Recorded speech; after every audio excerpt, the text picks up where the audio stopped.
আরে ও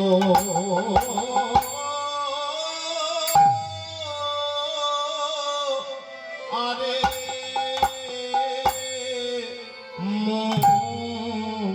রো আরে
গোরা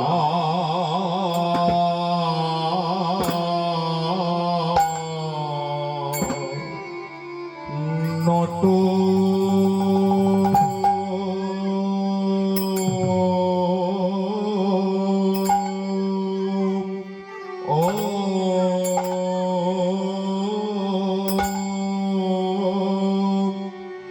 গোরা নট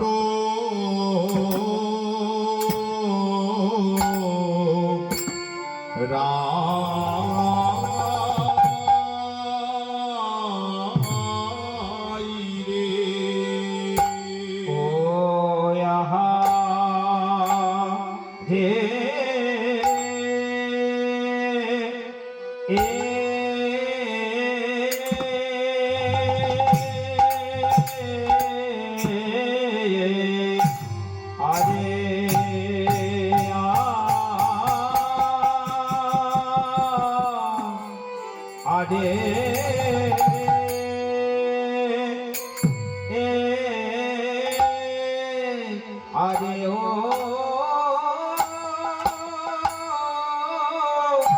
আরে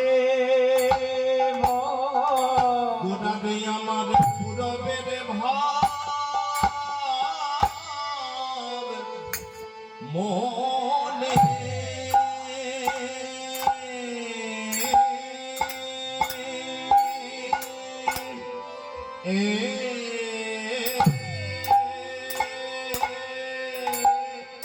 ও মনে হো লো রে ও রে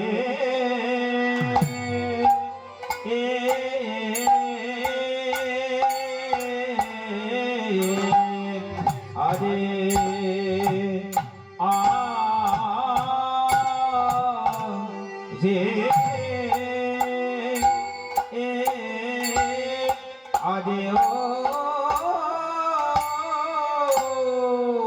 গোড়াবে পুরা বের ভাব মনে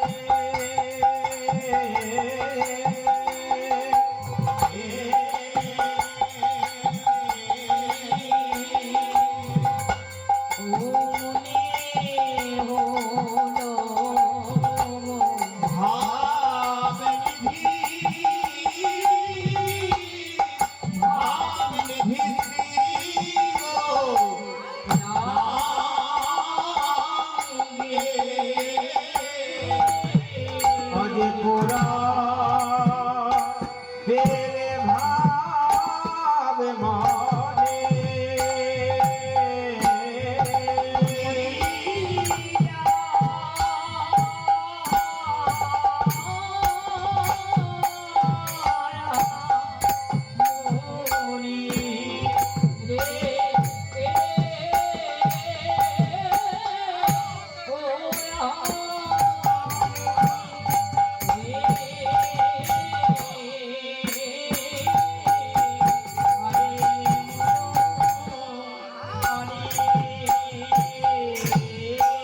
কৃষ্ণ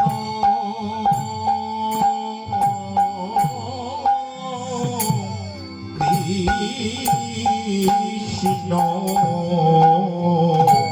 বলি গোরা হরে শিবা কৃষ্ণ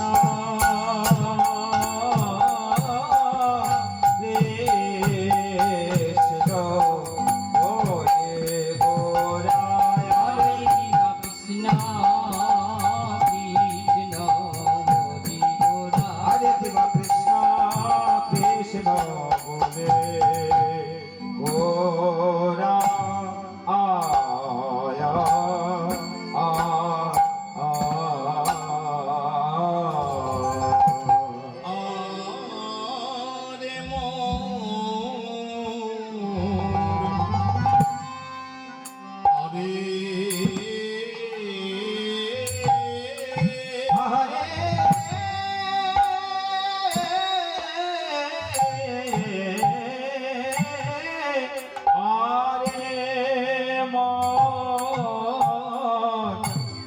আরে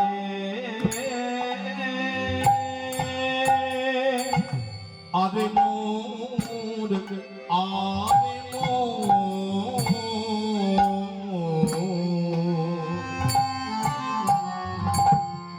আমার গোরা নট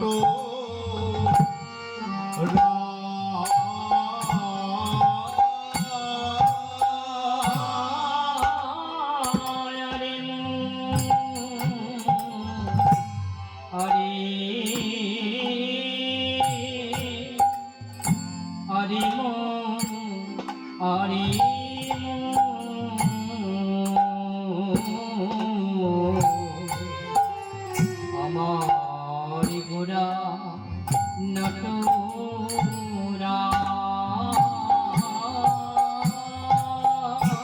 আজি কৃষ্ণ কৃষ্ণ বলি গোরা কৃষ্ণ কৃষ্ণ বলে গোরা আজি কৃষ্ণ কৃষ্ণ বলি গোরা আজ ধুলাতে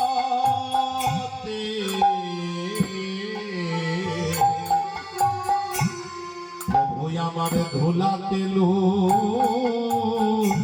লুটা কৃষ্ণ কৃষ্ণ বলি গোরা কৃষ্ণ কৃষ্ণ বলি গোরা ধুলাতে ধুলাতে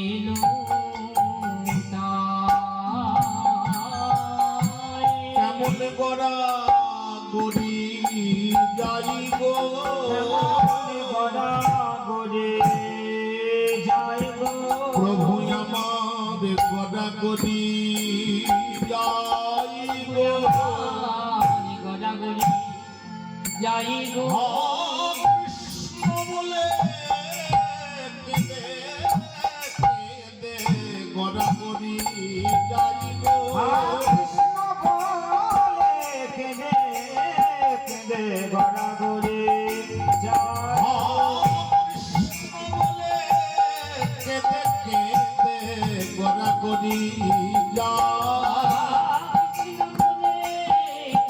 বলে প্রাণবধূ তাও দেখা নাই গো।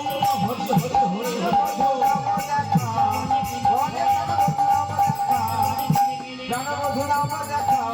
প্রভু আমার গড়া গড়ি যায় গো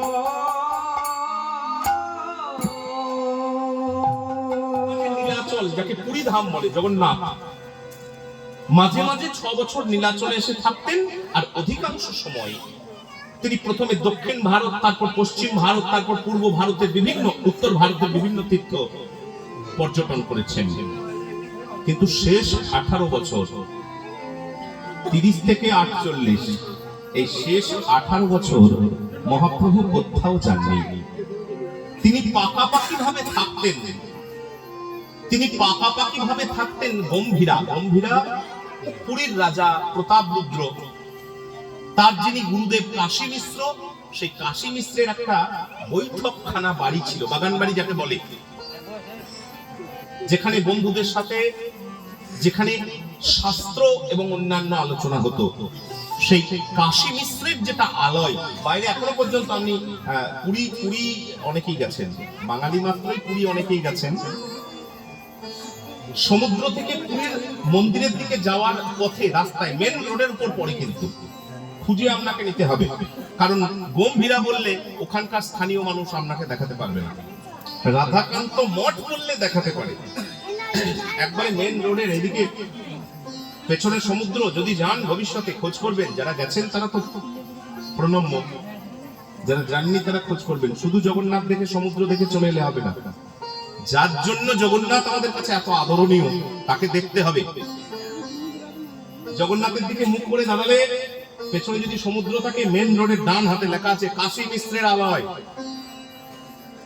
ওর ভেতর দিকে, মানে বাইরে আবার মন্দির আছে, মন্দিরটা দেখে যদি চলে আসেন তাহলে মহাপ্রভু পাবেন না, ওর আবার পেছন দিকে ঘুরে যেতে হবে। সবার যাওয়ার অধিকার আছে। ওইখানে একটা গম্ভীরা, গম্ভীরা ছোট একটা ঘর, 5 ফুট বাই 5 ফুট, কত বড় হবে বলুন তো, একটু মেপে নেবেন তো, 3 হাত বাই 3 হাত, এইটুকু ঘরে চিন্তা করুন, 3 হাত, আমার হাতে 3 হাত, তাও 5 ফুটের বেশি হয়ে যাচ্ছে, 3 হাত বাই 3 হাত। সেখানে একটা 6.5 ফুটের মানুষ থাকতো, 1 বছর 2 বছর নয়, 18 বছর। জানলাই বলুন আর দরজায় বলুন একটাই আছে, এখনো আছে। সেখানে মহাপ্রভুর চরণের পাদুকা আর ব্যবহৃত সেই উত্তরীয়টা শতছিন্ন হয়ে গেছে, কাঁচের বাক্সের ভেতর এখনো পর্যন্ত কিন্তু সযত্নে রক্ষিত আছে, গেলেই দেখতে পাবেন। 18 বছর মহাপ্রভু এখানে ছিলেন। কেন ছিলেন বলুন তো? ছোট মতন ঘরটাতে যন্ত্রণা ভোগ করবেন বলে।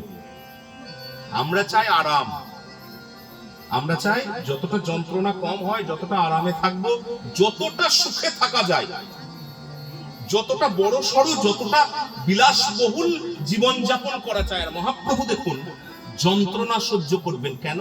তিনি মনে করেন আমি একজনকে কাঁদিয়ে এসেছি, আর এক জন্মে এজন্মে কেঁদে কেঁদে তার কাঁদার ঋণ আমি শোধ করে দেব। বাইরে থেকে দেখে তাকে মহাপ্রভু বলে মনে হলেও, বাইরে থেকে দেখে তাকে গৌরাঙ্গ বলে মনে হলেও, ভেতরে কিন্তু গৌর নেই, ভেতরে গৌর নেই, ভেতরে উজ্জ্বল বর্ণ নেই, ভেতরে সোনার রং নেই, ভেতরে সম্পূর্ণ অন্য আরেকজন। তাই সেই মহাপ্রভু গম্ভীরার বাইরে এসে ধুলাই গড়াগড়ি দিয়ে কাঁদছেন। আজকে নয়, আজকে বাইরে এক ফোঁটাও মাটি নেই। আজকে যদি দেখতে যান দিয়ে বলবেন দাদা মাটি কোথায়, ধুলাই গড়াগড়ি দিয়ে কাঁদছেন। আমি আলোচনা করছি 500 বছরের আগেকার কথা। 538 বছর আগে মহাপ্রভু পৃথিবীতে এসেছিলেন, 538 বছর আগে। আমি আলোচনা করছি 500 বছর আগেকার কথা। 500 বছরের পুরী আর আজকেকার পুরী কিন্তু এক নয়। এখন আপনি মাটি পাবেন না। গম্ভীরার বাইরে এসে ধুলাই গড়াগড়ি দিয়ে কাঁদছেন, আরে মোর, আরে মোর, আরে আমারে গোড়া নটরা, গোরা নটরা কৃষ্ণ কৃষ্ণ বলি গো, বলি গোরা ধুলাতে লুটা, ধুলাতে লোটায়। ধুলাই গড়াগড়ি দিয়ে কেঁদে কেঁদে মহাপ্রভু, ধুলাই গড়াগড়ি দিয়ে কেঁদে কেঁদে মহাপ্রভু দুটি নয়নের জলে ভাসছেন।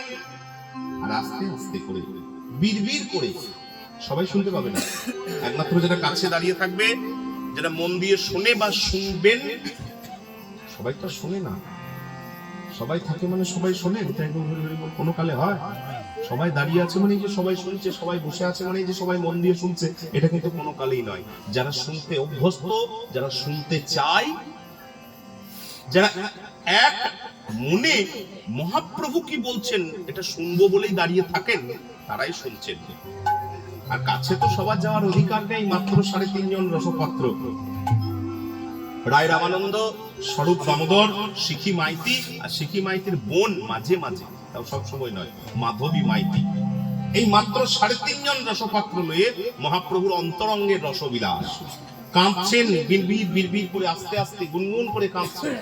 ভাবি ভাবি তনু ভাবি ভাবে তোনো ভাবি ভাবি তনু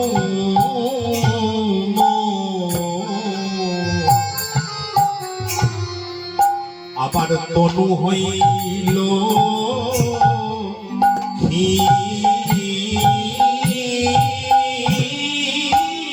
ভাবি ভাবি তনু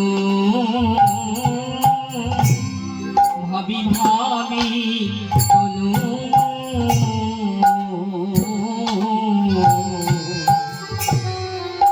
তনু হইলা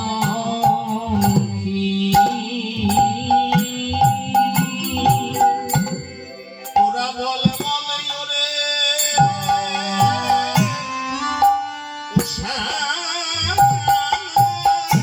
ওরে বলে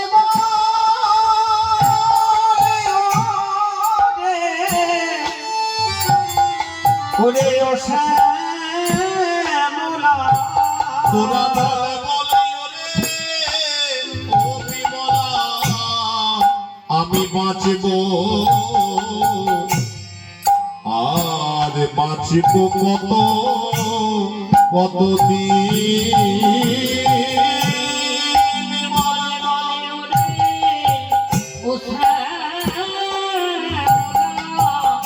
বলে বলে ওরে অভিমনা বাজব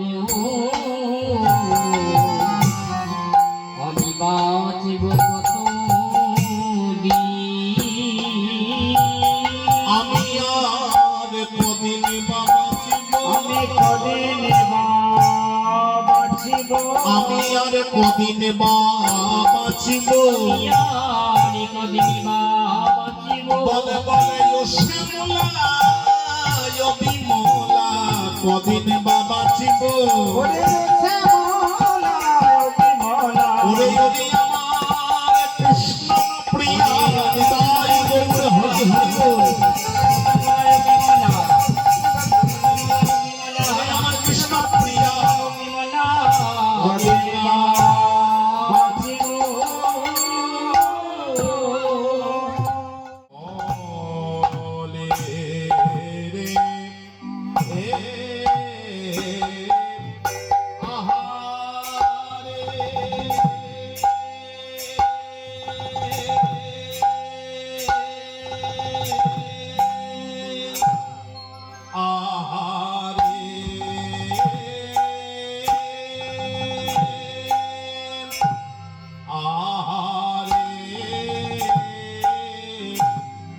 আহারে বাসু ঘোষে বলে রে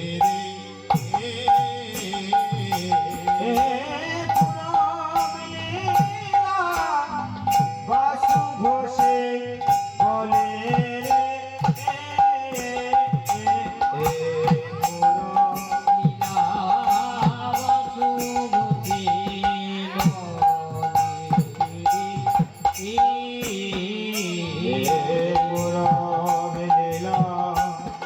বাসু ঘোষে বলে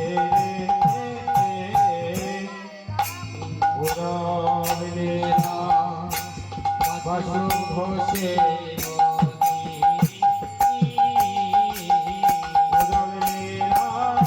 বাসু ঘোষে বলে রে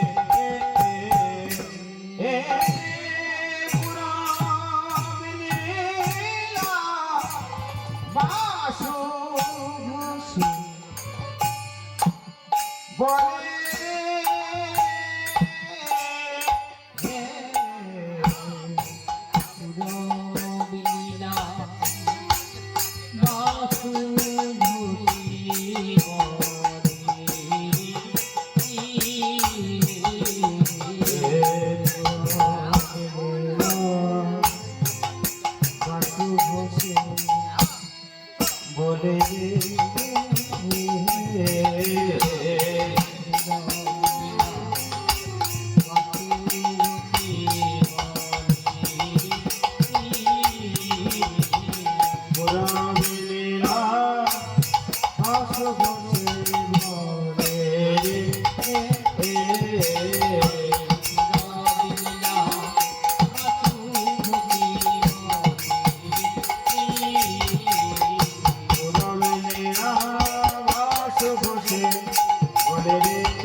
বাসু ঘষে বলে রে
পুরলীলা বাসু ঘষে বলে রে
যজ্ঞের মাধ্যমে আপনি সেই উদ্দেশ্যতে পৌঁছাতে চাইছেন।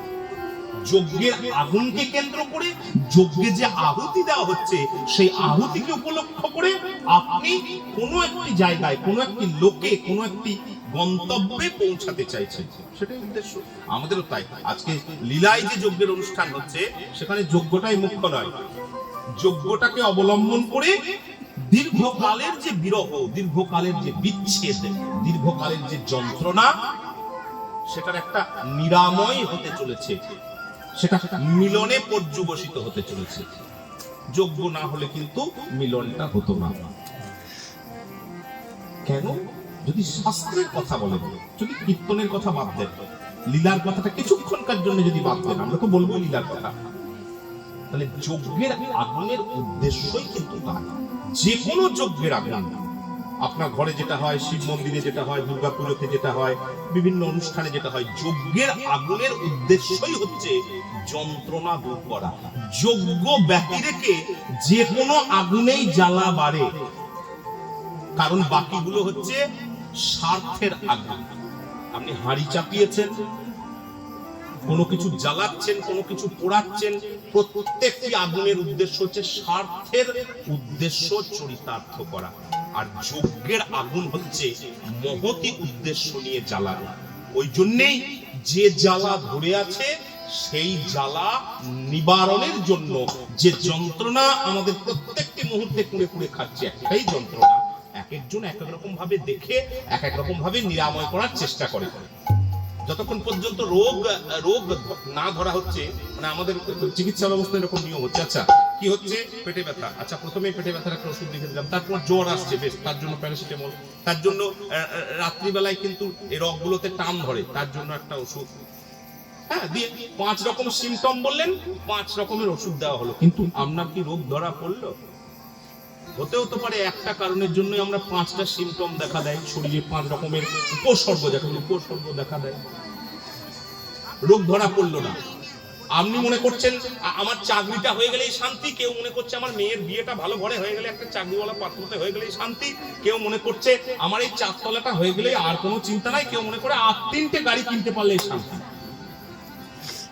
এক একজন এক একটা সিমটম দেখছে, কিন্তু রোগ তো এক জায়গায়, রোগ তো এক জায়গায় ঘুরে ফিরে। এগুলো হচ্ছে উপসর্গ। আপনার ঠান্ডা লাগলে মাথা ধরে, আমার নাও ধরতে পারে। আমার ঠান্ডা লাগলে পিছের এই শিরার রগ দুটো শক্ত হয়ে যায়। কিন্তু আমারও ঠান্ডা লাগা, আপনারও ঠান্ডা লাগা, সর্দি লাগা, কারোর জ্বর আসে, ইত্যাদি ইত্যাদি। অর্থাৎ যন্ত্রণাটা বিভিন্ন জনের বিভিন্ন রকম, রোগটা কিন্তু একই। রোগটা হচ্ছে বিরহের রোগ। আমরা যত সেই আলোচনা থেকে সরে যাচ্ছি, সেই শ্রীকৃষ্ণ থেকে সরে যাচ্ছি, সেই মূল বস্তু থেকে সরে যাচ্ছি, তত আমাদের বিভিন্ন রকম উপসর্গ ফুটে ফুটে উঠছে। আজকে পায়ে ব্যথা, কালকে মাথায় ব্যথা, পরশু ছেলের চাকরি হচ্ছে না, তারপরের দিন অমুকের এই হচ্ছে না, এই হচ্ছে না, তা নয়। রোগ একটা, উপসর্গ ভিন্ন ভিন্ন। অতএব আজকে রোগটা ধরতে হবে, তাহলে একটা ওষুধেই কাজ হবে, তার নাম হচ্ছে যজ্ঞ। তাই তো মহাপ্রভু তাই বলে গেলেন, প্রত্যেকটি মহর্ষি, প্রত্যেকটি মহাপুরুষ, শুধু চৈতন্য নয়, প্রত্যেকটি মহাপুরুষ কলিযুগে যারাই এসেছেন তারাই বলেছেন একমাত্র নাম। কেউ বলেন কালী, কেউ বলেন দুর্গা, কেউ বলেন শিব, কেউ বলেন কৃষ্ণ, ঠিক আছে, কিন্তু নাম। প্রত্যেকটি মহাপুরুষ এসেছে, যে যাকে আপনি মহাপুরুষ বলে মনে করুন, আমি আলোচনা করুন, নাম বলুন, প্রত্যেকটি মহাপুরুষ বলেছেন এই কলিযুগে যদি আপনাকে কিছু পেতে হয় তাহলে নাম, নাম আশ্রয় করতে হবে, নামের ভজন করতে হবে। এটা একটা পদ্ধতি, এটা একটা পথ, এটা একটা প্রক্রিয়া। সেই প্রক্রিয়ার মধ্যে যতক্ষণ না ঢুকবেন ততক্ষণ নাম তার ফল দেবে না। আমাকে বলেছে খাবার আগে খেতে, আমার মনে থাকে না, রাতে শোবার সময় খায়। কাজ করবে না তা নয়, করবে, কিন্তু যতটা করা উচিত ততটা কি করবেন? তাই হরি হরি বলুন। তাহলে আপনি যদি নিয়ম করে পান, প্রক্রিয়া নিয়ে পান, তাহলে আপনি যতটা ফল পাবেন।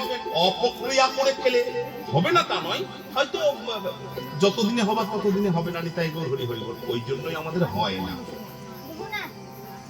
আমাদের নামে কাজ হয় না তা নয়, নামে কাজ হয়, কিন্তু নিয়ম করে যেভাবে ওষুধ খেতে বলেছে সেভাবে আমরা খাই না বলে আমরা তাড়াতাড়ি পাই না, হয়তো পাবো কোনোদিন, নিতাই নিতাই।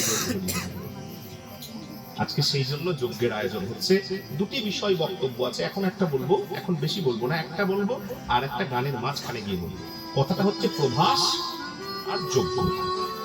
প্রভাস কেন? উপাখ্যান সবাই জানেন, এখন হাতে সবার মোবাইল আছে, গল্প শুনছেন, প্রচুর উপাখ্যান, জানার কিছু নাই, আমরা এত বড় করব না, যেটুকু না বললে নয় সেটুকু বলবো।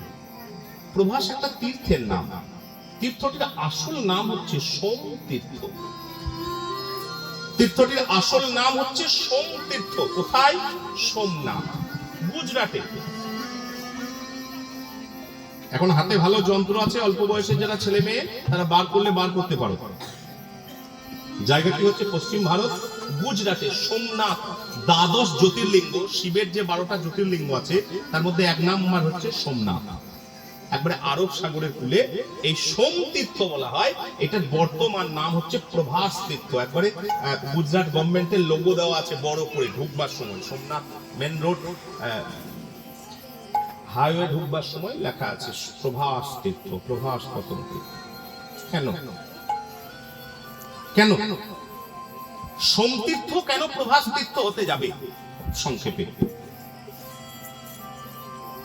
সোম মানে হচ্ছে চাঁদ, চন্দ্রদেব। চন্দ্রদেব একটি অন্যায় কাজ করেছিলেন। কি করেছিলেন? গুরুদেবের স্ত্রী, যাকে আমরা গুরুমা বলি, গুরুমায়ের রূপে আকৃষ্ট হয়েছিলেন। এটা অন্যায়, কারণ তিনি মা।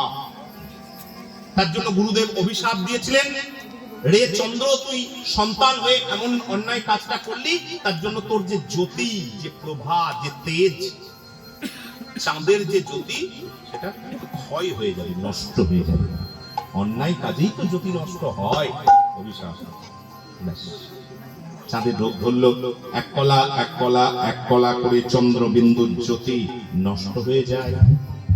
শেষে যখন সরু মতন এক কলা বেঁচে আছে, চিন্তায় করলেন চাঁদের স্ত্রীগণ, অনেকগুলো স্ত্রী, 27টা স্ত্রী, দক্ষ রাজার 27টা মেয়ের সঙ্গে চাঁদের বিয়ে হয়েছিল। তাহলে দেখলেন একজন স্বামী যদি চলে যায়, আমরা সবাই স্ত্রীহীন মানে বিধবা যাকে বলে হয়ে যাব। তার জন্য তারা তপস্যা করলেন। কার তপস্যা করবেন? বৈষ্ণবানাং যথা সম্ভব। শ্রীমদ্ ভগবত গীতা বললেন বৈষ্ণবানাং, বৈষ্ণবের সেবা করো। বৈষ্ণব কৃপা না করলে জ্যোতি ফিরে আসবে না। তা তখন বৈষ্ণবকে, সত্যযুগের কথা বলছি, বৈষ্ণবানাং যথা সম্ভব। শম্ভু বৈষ্ণবদের মধ্যে আদি হচ্ছে, সর্বশ্রেষ্ঠ হচ্ছে, প্রথম এবং শ্রেষ্ঠ তিনি হচ্ছেন বাবা ভোলানাথ। একটা ভোলানাথের একটা নাম আছে, নাম হচ্ছে আশুতোষ। আমাদের তো কাছেই শিব, আপনারা অবশ্যই জানবেন। আশুতোষ মানে আশু তাড়াতাড়ি, তোষ মানে সন্তুষ্ট হয়, তাড়াতাড়ি কাজ হয়। স্তব করলেন, স্তুতি করলেন, দেখবেন সত্যি এতে তাড়াতাড়ি কাজ হয়। একমাত্র ভারতবর্ষে একটি দেবতা আছে যাকে ছোবার অধিকার সবাই আছে। ব্রাহ্মণ থেকে চণ্ডাল, স্ত্রী থেকে পুরুষ, ছোট থেকে বড়, সবাই যাকে ছুঁয়ে স্পর্শ করে প্রণাম করতে পারে, জল ঢালতে পারে মাথায়, সেটা হচ্ছে একমাত্র একজনই। আর কারোর অন্য যত দুর্গা, কালী, মনসা, চণ্ডী, শিব, এই শিব বাদ দিয়ে বিষ্ণু ইত্যাদি ইত্যাদি আছে, কারোর গায়ে হাত দিয়ে প্রণাম করার, সকলের স্পর্শ করার কোনো অধিকার নেই, কোনো অধিকার নেই। একে বলে আশুতোষ।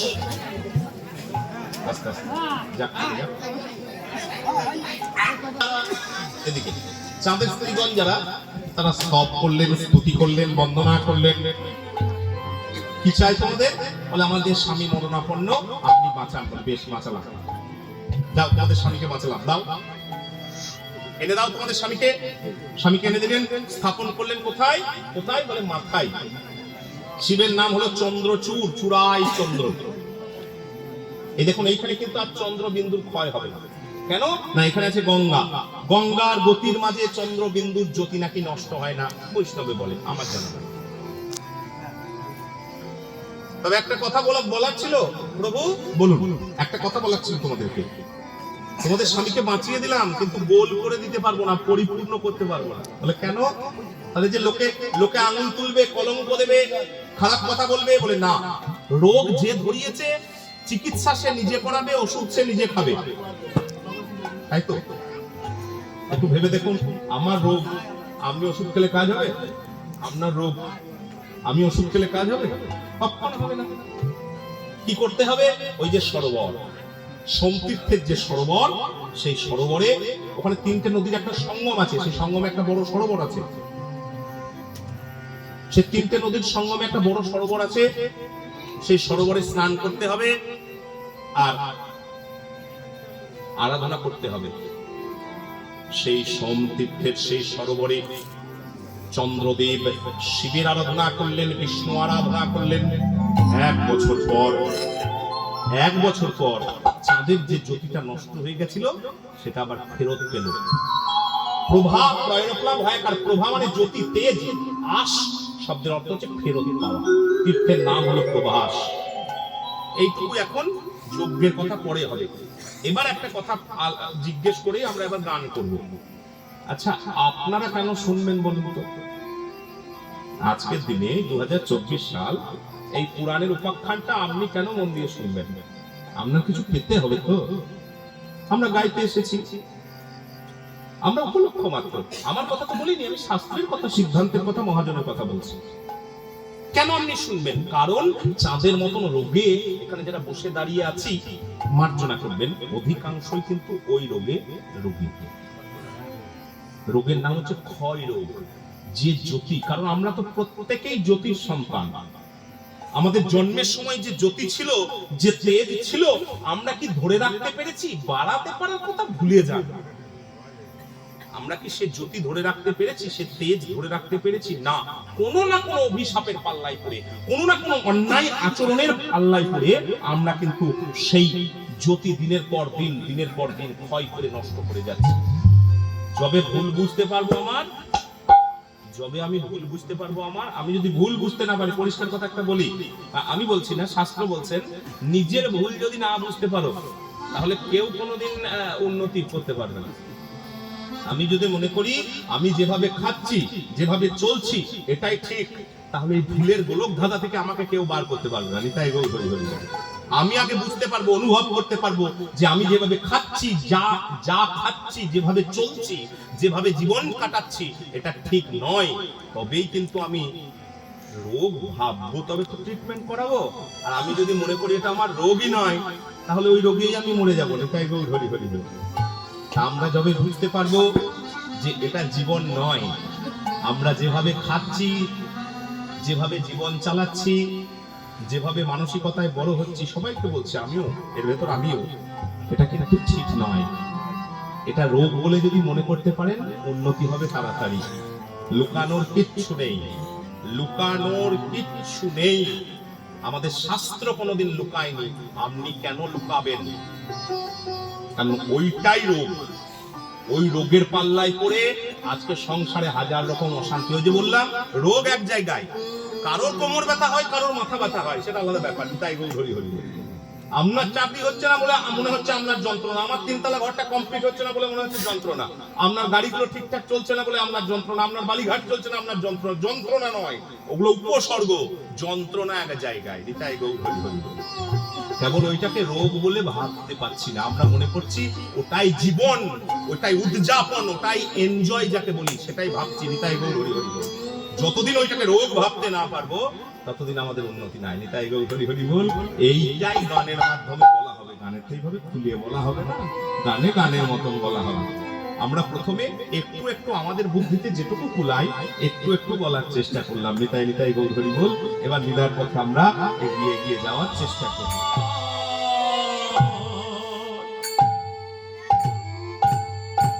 হরি কোথায়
ওহে হরি কথা আয়া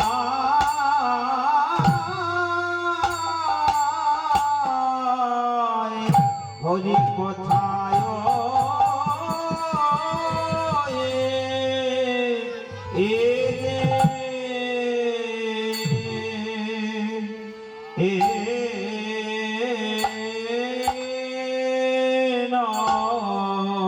তোমার দাসী জনমের মতো ও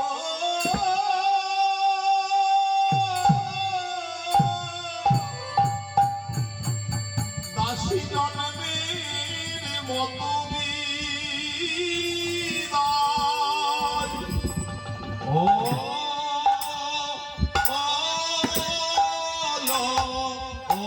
হলো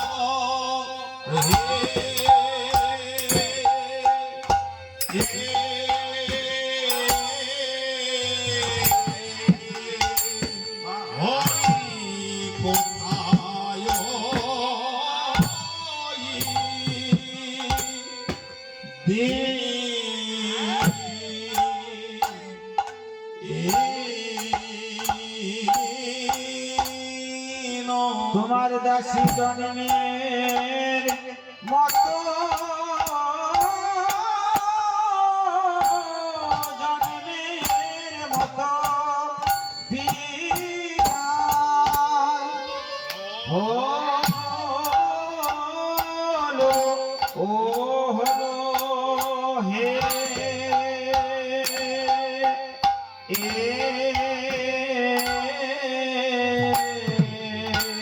হরি কথায়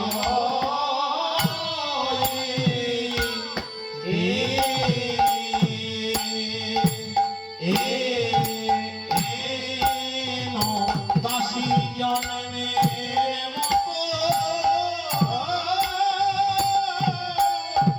জনমের মতো বিদায় ও হলো রে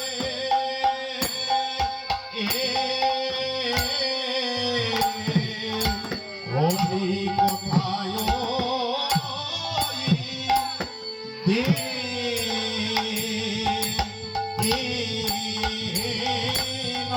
দাসী জনমের মতো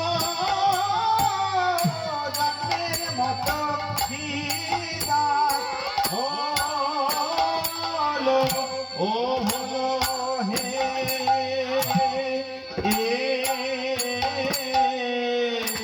হরি কথায়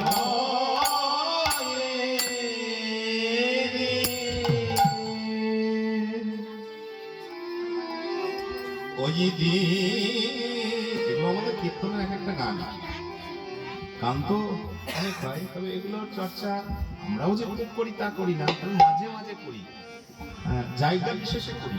এই পরপর দু তিনখানা করে গান করতে গেলে ধরুন আমাদের ওদিকে বা যা আসরে যে এখন যা দিনকাল অবস্থা হয়েছে, শ্রাদ্ধ বাড়িতে পরপর দু তিনখানা গান একসঙ্গে যদি করে দেওয়া হয় না, তাহলে জয় নিতাই হয়ে যাবে, নিতাই গৌর হয়ে যাবে। এদিকে এই ভয়টি নেই, আমি সেটুকু জানি বা আমি সেটুকু আশ্বস্ত আসর সম্পর্কে, কারণ এদিকে গান বাজনা সবাই একটু একটু ভালোই বাসেন, বেশ ভালোবাসেন, ওই জন্যই অন্ততপক্ষে দু তিনখানা গান করাই যায় এবং আমরা করিও, চেষ্টা করি বলতে পারবো না, চেষ্টা করি, নিতাই গৌর হরি হরি বল। তো ওই জন্য এগুলো হচ্ছে আমাদের কীর্তনের এক একখানা গান। শ্রদ্ধেয় শীতলপদ ঘোষ মহাশয় দাদু খুব যত্ন করে খুব অল্প দিনের পরিচর্যায় দিয়ে গেছিলেন, শিখেছিলাম বললে ভুল হবে, দিয়ে গেছিলেন বলে যেটুকু চেষ্টা করি আজকের দিনে সেটুকু মান সম্মান রক্ষা হয় নিজের, নিতাই গৌর হরি হরি বল। তো তার শ্রীচরণে তার শ্রদ্ধাঞ্জলি, তার দেওয়া ফুলেই নিবেদন করলাম, নিতাই নিতাই গৌর হরি হরি বল। ওই দিন দয়াদ্র না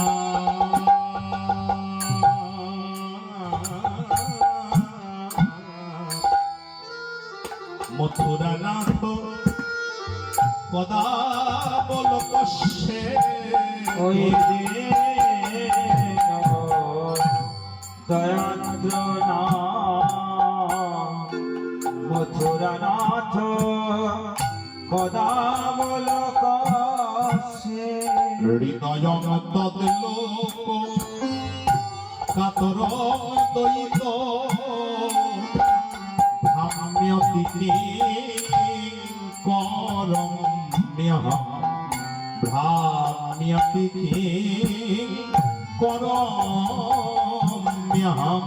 হৃদয়ং তদ্লোক কাতরং দয়িত ধাম্যতি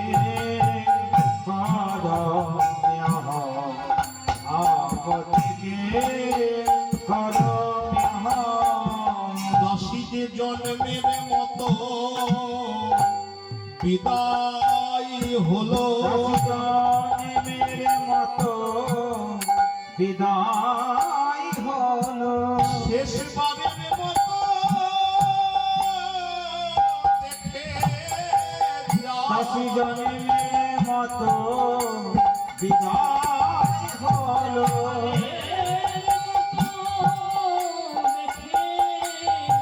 দশি জন্মের মতো বিদায়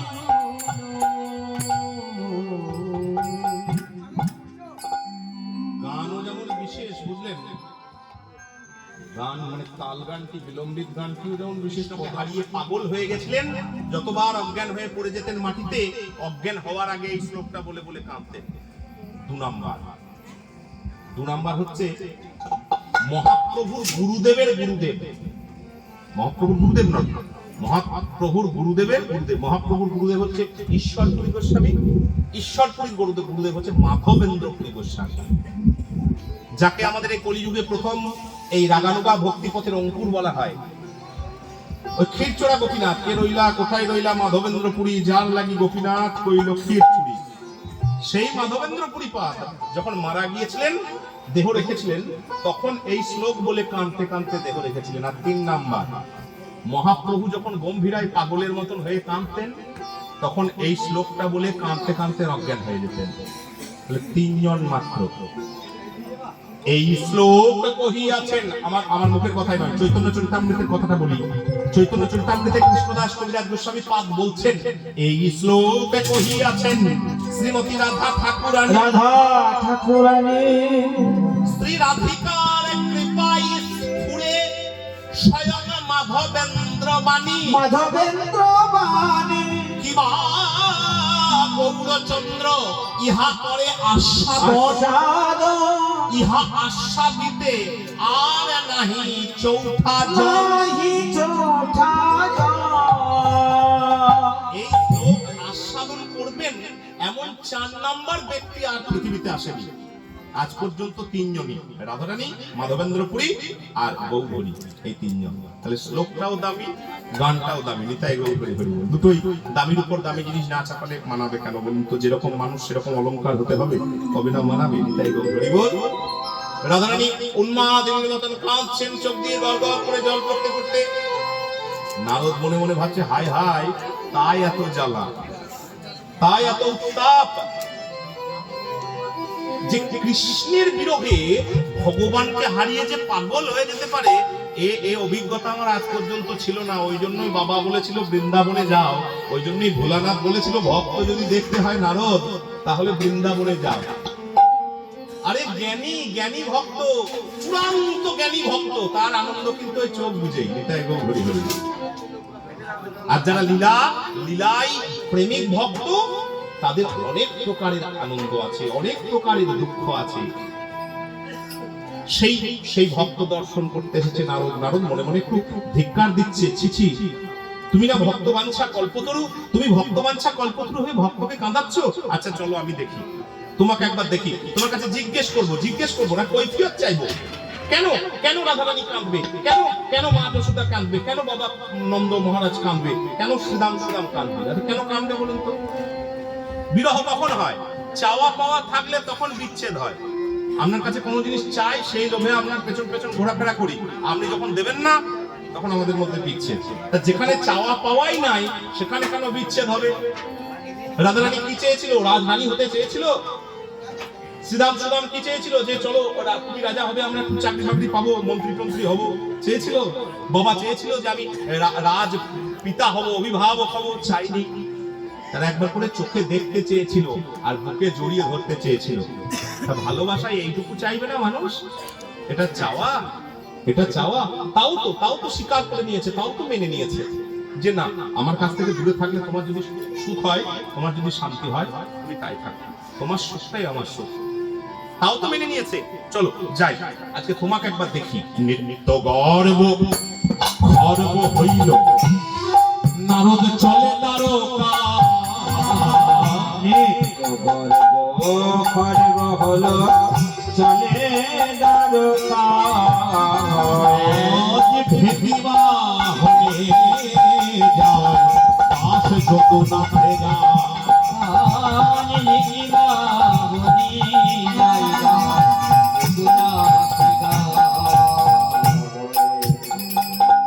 নিত্য গর্ব খর্ব হইল যে জ্ঞানী ভক্ত, কি একটা গর্ব ছিল। লীলাতে সে প্রেমে পড়ে সে গর্ব চূর্ণ হয়ে গেছে।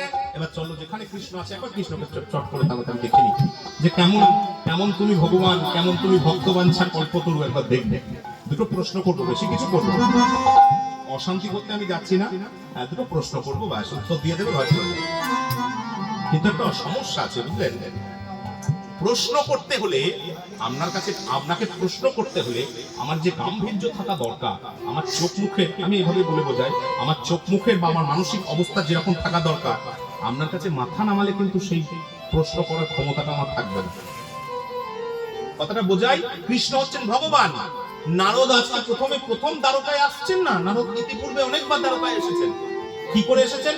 আমি ভক্ত, তুমি ভগবান, আমি মাথা নামিয়ে প্রণাম করতে এসেছি, এইভাবে এসেছেন। আর মাথা নামিয়ে ভোগলে তো প্রশ্ন করতে পারবো না। আমি যদি এভাবে বোঝাই বলি যে আপনার বাড়ি আমি গিয়েছি উপযাচক হয়ে নিজের থেকে, এবার যদি কোনো আমার সেবা যত্নে কোনো ভুল ত্রুটি হয়, আমি আপনাকে কিন্তু কিছু বলতে পারবো না, কারণ নিজে থেকে গেছি তো। আর আপনি আমাকে বারবার করে বলে বলে বলে বলে নিমন্ত্রণ করে বাড়িতে গিয়ে একবারে সঙ্গে করে নিয়ে এসেছেন। তারপরে যদি দু চারটে আমি ভুল ত্রুটি দেখি, আমি যদি দু কথা বলি, আপনাকে কিন্তু শুনতে হবে। নারদ দেখছে অন্যদিন মাথা নিচু করে কৃষ্ণ কৃষ্ণ করতে করতে ঢুকি তো, বেশ তাহলে প্রশ্ন করতে পারবো না। প্রশ্ন করতে হলে আমাকে যেন কৃষ্ণ নিয়ে যায় সেরকম বৃন্দাবনের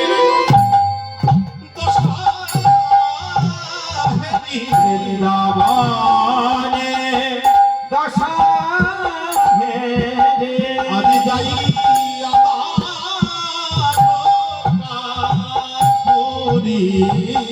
বৃন্দাবনে দশা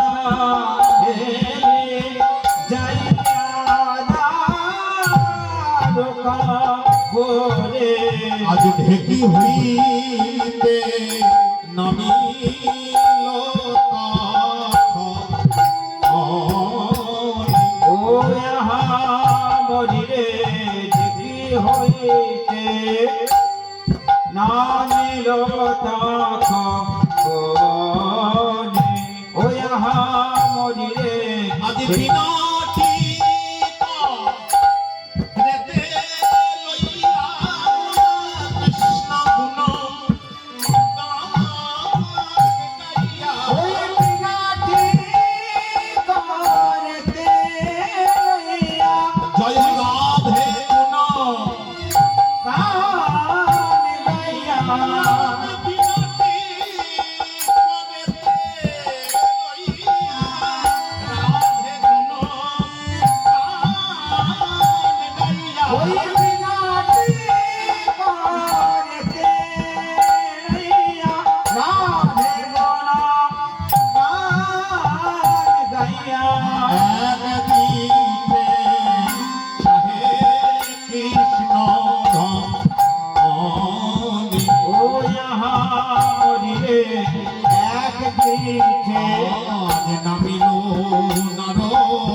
নামিল নারদ ঢেকি হইতে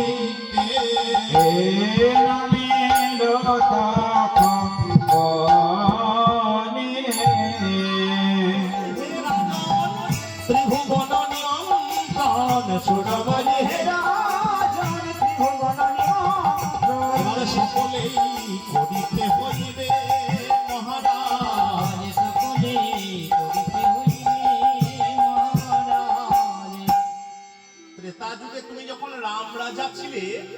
বশিষ্ঠ, কুলগুরু বশিষ্ঠ, বশিষ্ঠ ঋষি একজন, বুঝলেন?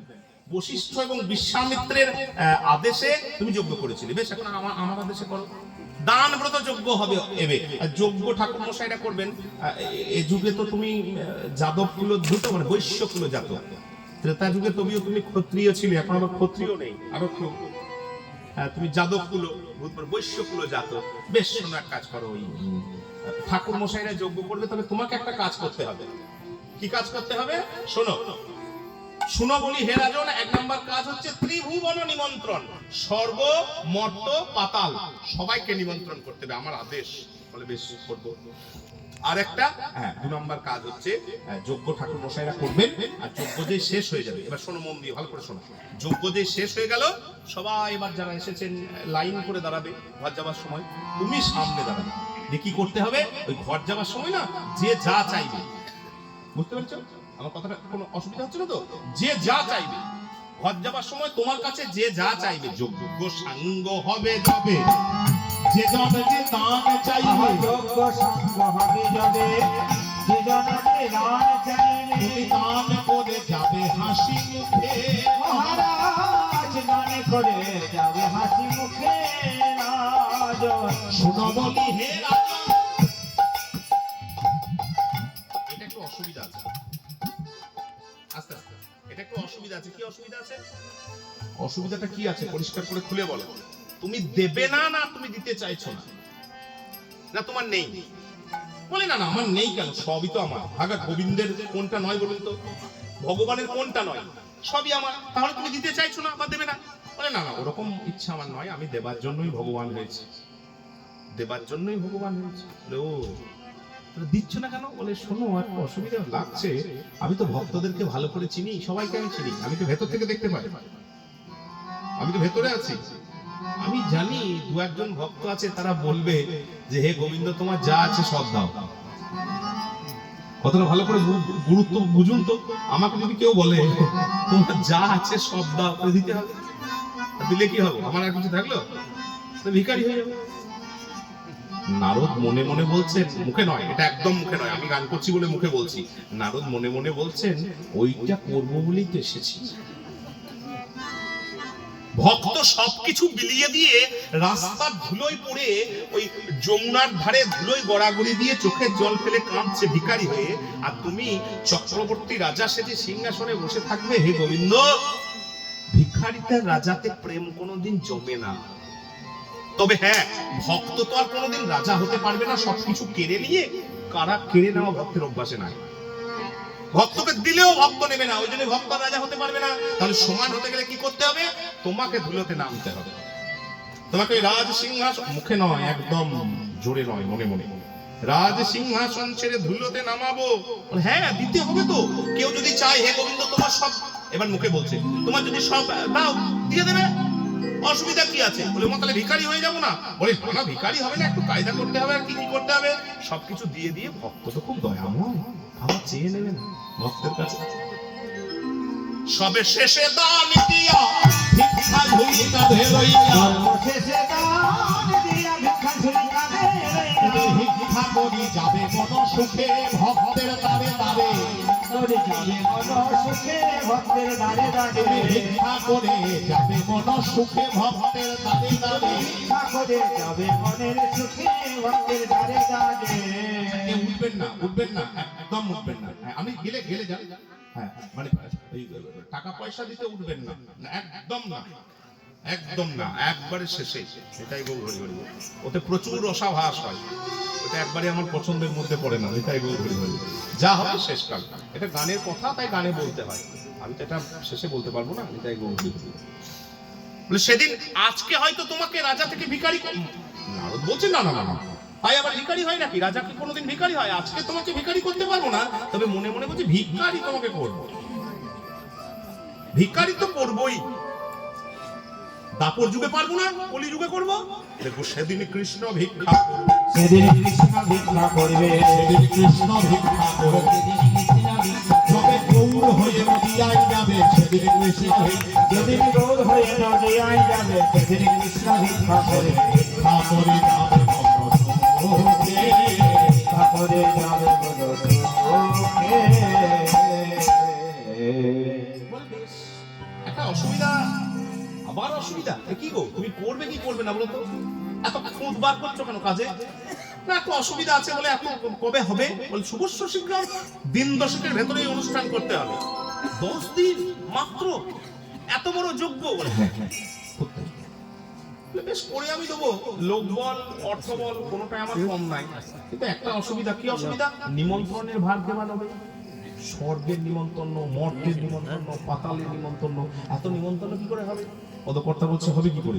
যে যজ্ঞের যুক্তিটা তোমার মাথায় ঢোকাচ্ছে তার ঘাড়েই দায়িত্বটা চাপিয়ে দাও, সেই নিমন্ত্রণটা করুক। সে তো সব জায়গায় যেতে পারে, তার নাম নারদ, সে তো সব জায়গায় যেতে পারে। তা শুনি মোহন কয় এবার চিন্তা করো তারে দেবর শিরে ভার দেহ তবে। শিরে ভার দেহ তবে। বলে বেশ, তাহলে খুব তাড়াতাড়ি করে কয়েকটা। আচ্ছা, অনুষ্ঠানটা তোমার, আমি নিমন্ত্রণ করতে গেলে মুখের কথা তো হবে না, তুমি গেলে হবে। আপনার অনুষ্ঠান, আপনি যদি যান তাহলে কিছু দরকার নাই, সুপারিরও দরকার নাই, কার্ডেরও দরকার নাই। কিন্তু আমি যদি না যাই, লোক পাঠাই, তাহলে হয় সুপারি, আগেকার দিনে সুপারির ব্যবস্থা ছিল, হয় সুপারি লাগবে, না হয় নিমন্ত্রণের কার্ড লাগবে। তো লিখে দাও, 2-4 কলম লিখে দাও। নারদেরও কথা শুনিয়া তখন পত্র লিখে নিজ করে। আচ্ছা, আপনি লিখলে কাকে লিখবেন? দেখা দেখা দেখা। প্রথমে ঘরের কাছে আছে শঙ্করে। শঙ্করে বুঝতে পেরেছেন কাকে? ভালো, খুব ভালো, বুঝলেন? রেগে যদি যায় তাহলে শ্বশুরের গলা কেটে ছাগলের মুন্ডু বসিয়ে দিয়েছিল, যজ্ঞে নিমন্ত্রণ করে নাই বলে। হ্যাঁ, ভালোর খুব ভালো। আশুতোষ, সবাই ছুতে পারবেন, নাড়তে পারবেন, চাইলেই পাবেন, একদিকটা ভালো। আবার রেগে যদি যায় তাহলে শ্বশুরের গলা কেটে ছাগলের মুন্ডু বসিয়ে দিয়েছে, ইচ্ছা করে যজ্ঞে নিমন্ত্রণ করে নি বলে, তাই না?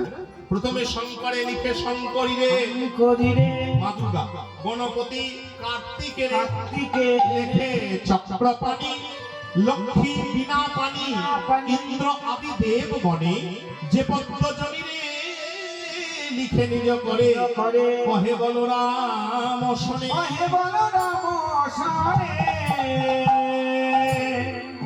দাদা, ও দাদা, দাদা গো, দাদা কি হলো ভাই? নারদ ঋষি বলছে একটা যজ্ঞ করতে হবে। বাহ, খুব ভালো কথা, করো। ওরে, এই নিমন্ত্রণের কিছু পত্র লিখলাম, তুমি একটু দেখবে না? হ্যাঁ দেখবো, ওই দেখি দেখি। এবার দাদারও মনের ইচ্ছা, মাকে অনেকদিন দেখিনি, যার কোলে মানুষ হয়েছে, বাবাকে অনেকদিন দেখিনি, আর শ্রীদামের কথা দাদারও খুব মনে পড়ে। কিন্তু ভাইকে বলতে পারে না, ভাই যদি কষ্ট পায়। ওই জন্য নিমন্ত্রণের কাজগুলো নিয়ে কি করছে দেখুন। হ্যাঁ হ্যাঁ, ঠিক আছে, বুঝলি, এই তো ঠিকই আছে, বুঝলি, এই করতে করতে কাজগুলো শেষ হয়ে গেছে। ভেবেছিল আমি না বললেও থাকবে। একে একে পত্র নিরক্ষী বলাই, দেখে ব্রজের পত্র না। একে একে পত্র নিরক্ষী বলাই, দেখে ব্রজের পত্র বলে বৃন্দাবনে পত্র কই রে, বৃন্দাবন পত্র কইরে শেষে ভুলে গেলি মাতা পিতা। দেখে বৃন্দাবনে পত্র কইরে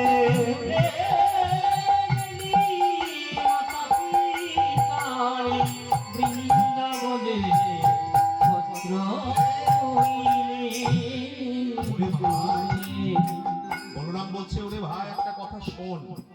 ভাবলাম বলবো না, কিন্তু বলি।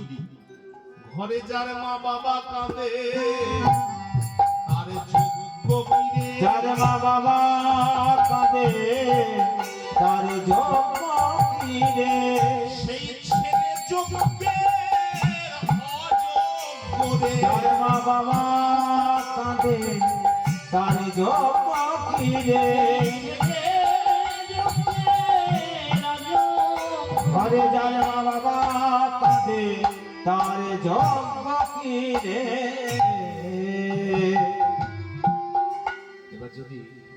এবার যদি কৃষ্ণ চুপ করে থাকে কৃষ্ণ যদি এ কথা শোনার পরেও চুপ করে থাকে, তার মানে অর্থ কি হয় বলুন তো? যে দাদা যা বলছে সেটা আমি মেনে নিলাম। মৌনং সম্মতি লক্ষণম। চুপ করে থাকা মানে হ্যাঁ তুমি যা বলছো সেটাই ঠিক। কিন্তু তা তো নয়। কৃষ্ণ বলে, দাদা একটা কথা তোমায় না বলে পারলাম না, তোমার অন্তত পক্ষে বোঝা উচিত ছিল। কি উচিত ছিল দাদা? আমি লিখতে পারি নাই। লিখতে পারি নাই? হ্যাঁ দাদা, প্রথমত বলি, নিমন্ত্রণ করার কোনো নিয়ম, মা বাবাকে নিমন্ত্রণ করার কোনো নিয়ম আমাদের শাস্ত্রে নাই। আপনারা একটা অনুভব করুন তো, বয়োজ্যেষ্ঠ যারা আছেন, আপনি কলকাতায় থাকেন, আপনি বোলপুরে থাকেন, আপনি বর্ধমানে থাকেন, আপনার একটা মাত্র ছেলের বিয়ে, আপনার মা বাবা গ্রামে থাকে, আপনি লিখতে পারবেন অমুক তারিখে আপনার নাতির বিয়ে, আপনাদের দুজনের সপরিবারে নিমন্ত্রণ বলা হবে? এরকম কোন আইন আমাদের আছে? নিজের যার ঔরসে জন্ম, যার পেট থেকে জন্ম, তাদেরকে পত্র দিয়ে নিমন্ত্রণ করার কোনো আইন আমাদের সনাতন ধর্মে নাই। তাদের আবার নিমন্ত্রণ কি? তাদেরই তো সব। নিতাই গৌর হরি হরি বল। আর দু নাম্বার যদি বলো, তবু লিখলি না কেন দু কলম লিখলি না কেন? নাই বা হোক নিমন্ত্রণ, লিখতে হতো, আমি কোন ভাষা খুঁজে পেলাম না, কোন ভাষা খুঁজে পেলাম না দাদা, তাদেরকে কি বলে সান্ত্বনা, কোন ভাষা খুঁজে পেলাম না গো, কোন ভাষা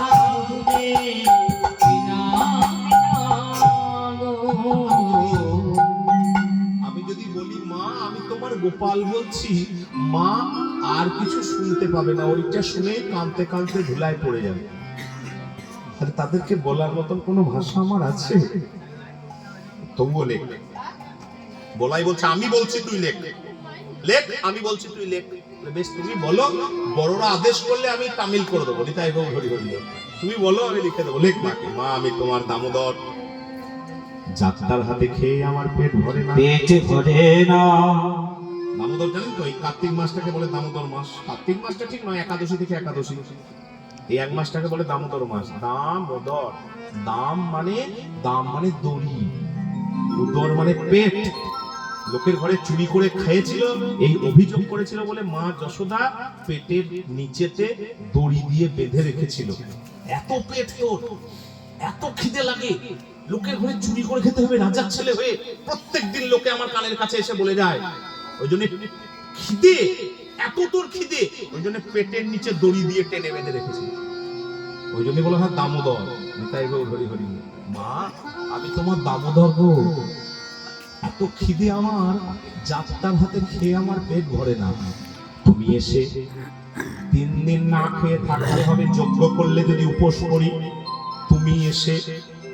তুমি এসে তোমার গোপালকে কোলে বসিয়ে নিজের হাতে ননি খাওয়াবে। ইতি তোমার গোপাল। দেখো, নিমন্ত্রণ করা হলো না, মায়ের কাছে খাবো আবদার করা হলো। বাবাকে লিখছে, বাবা তুমি তো জানো আমি তোমার গোপাল, পিতো ধরার অঞ্চলে পা লেগে নিজেই উল্টে পড়ে যায়, এত বড় যজ্ঞ আমি সামলে উঠতে পারবো না, তুমি এসে তোমার গোপালের যজ্ঞ সামলে নিও। ইতি তোমার গোপাল। নিমন্ত্রণ হলো না, গোটা যজ্ঞের দায়িত্বটাই বাবার ঘাড়ে চাপিয়ে দিল। এটাই নারদ বলতে, না গো, তোমাদের কাছে বসে থাকলে বাবু সময় নষ্ট হবে, কই তাড়াতাড়ি দাও দেখি, ওই পত্রগুলো তাড়াতাড়ি দাও। পত্রগুলো তাড়াতাড়ি নিয়ে এবার নারদ চলে যাচ্ছে। নিমন্ত্রণ পত্র লইয়া নারদ চলিল, নিমন্ত্রণ পত্র লইয়া নারদ চলিল, নিমন্ত্রণ পত্র লইয়া নারদ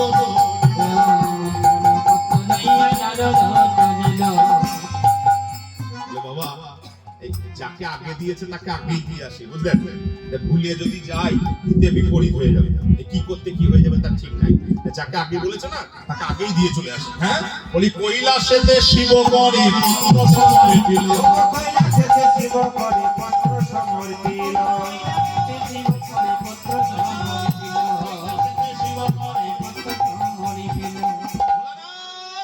কি ব্যাপার নারদ? হ্যাঁ গো, তুমি বেশ কয়েকদিন গেলে, কোনো খবর দিলে না, কি ব্যাপার? বৃন্দাবনে গেছিলে? বলে সে কথা পরে হবে, আজকে সময় নাই। কেন সময় নেই? এই দেখো, তোমার জন্য নিমন্ত্রণ আছে, চিঠি। আমার নিমন্ত্রণ? কে পাঠিয়েছে? বলে তোমাকে ডেকে পাঠিয়েছে কে জানো? যার জন্য তুমি বললা যার জন্য তুমি ভোলা, যার জন্য তুমি সংসার ছেড়ে বিরক্ত হয়ে শ্মশানে বসেছো, সে তোমাকে ডেকে পাঠিয়েছে। বলে গোবিন্দ? বলে হ্যাঁ গোবিন্দ। ওমা কই দাও দেখি। নিমন্ত্রণ পত্র নিমন্ত্রণ পত্রখানি পাইল যখন এবার বোম বোম করি ভোলা করো এলো করি ভালা করয় না করি বলা করে না এবার নাচিতে লাগিল নাচিতে লাগিল নাচিতে লাগিল নাচিতে লাগিল করি ভোলা নাচিতে লাগিল করি ভালা নাচিতে লাগিল করি বলা নাচিতে লাগিল আবার বোম বোম করি ভোলা করো এলো করি ভালা করয় না বম বম বম। নারদ বলছে না গো সময় নেই, তাছাড়া ভালোই লাগছিল কিন্তু সময় নেই, এখন আমাকে অনেক জায়গা ঘুরতে হবে, তো অনেক কাজ বাদ আছে। স্বর্গে গিয়েছে সব পত্রাবলী দিয়েছে, পাতালে গিয়েছে সব পত্রাবলী দিয়েছে, মর্তে সমস্ত রাজাকে পত্র দিয়ে শেষকালে একবারে শেষকালে অবশেষে নারদাসী ব্রজপুরে যায়। অবশেষে নারদাসী ব্রজপুরে যায় অবশেষে নারদ আসি ব্রজপুরে যায় ব্রজপুরে গিয়ে নারদ হেরে গোপিকা ব্রজপুরে গিয়ে নারদ হেরে গোপিকায় ব্রজপুরে গিয়ে নারদ হেরে গোপিকা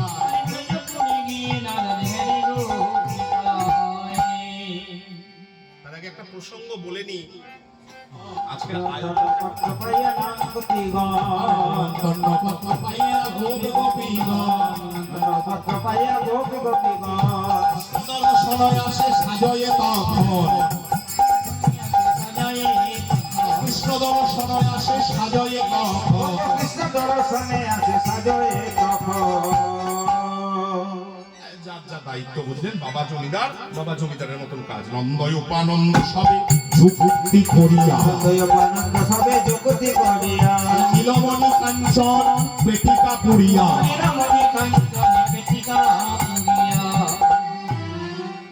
এখানে অনেকজন বাবা রয়েছেন, তো আমিও বাবা, অনেকজন বাবা রয়েছে। বাবাদের চিন্তা কিন্তু টাকা পয়সা, বুঝলেন?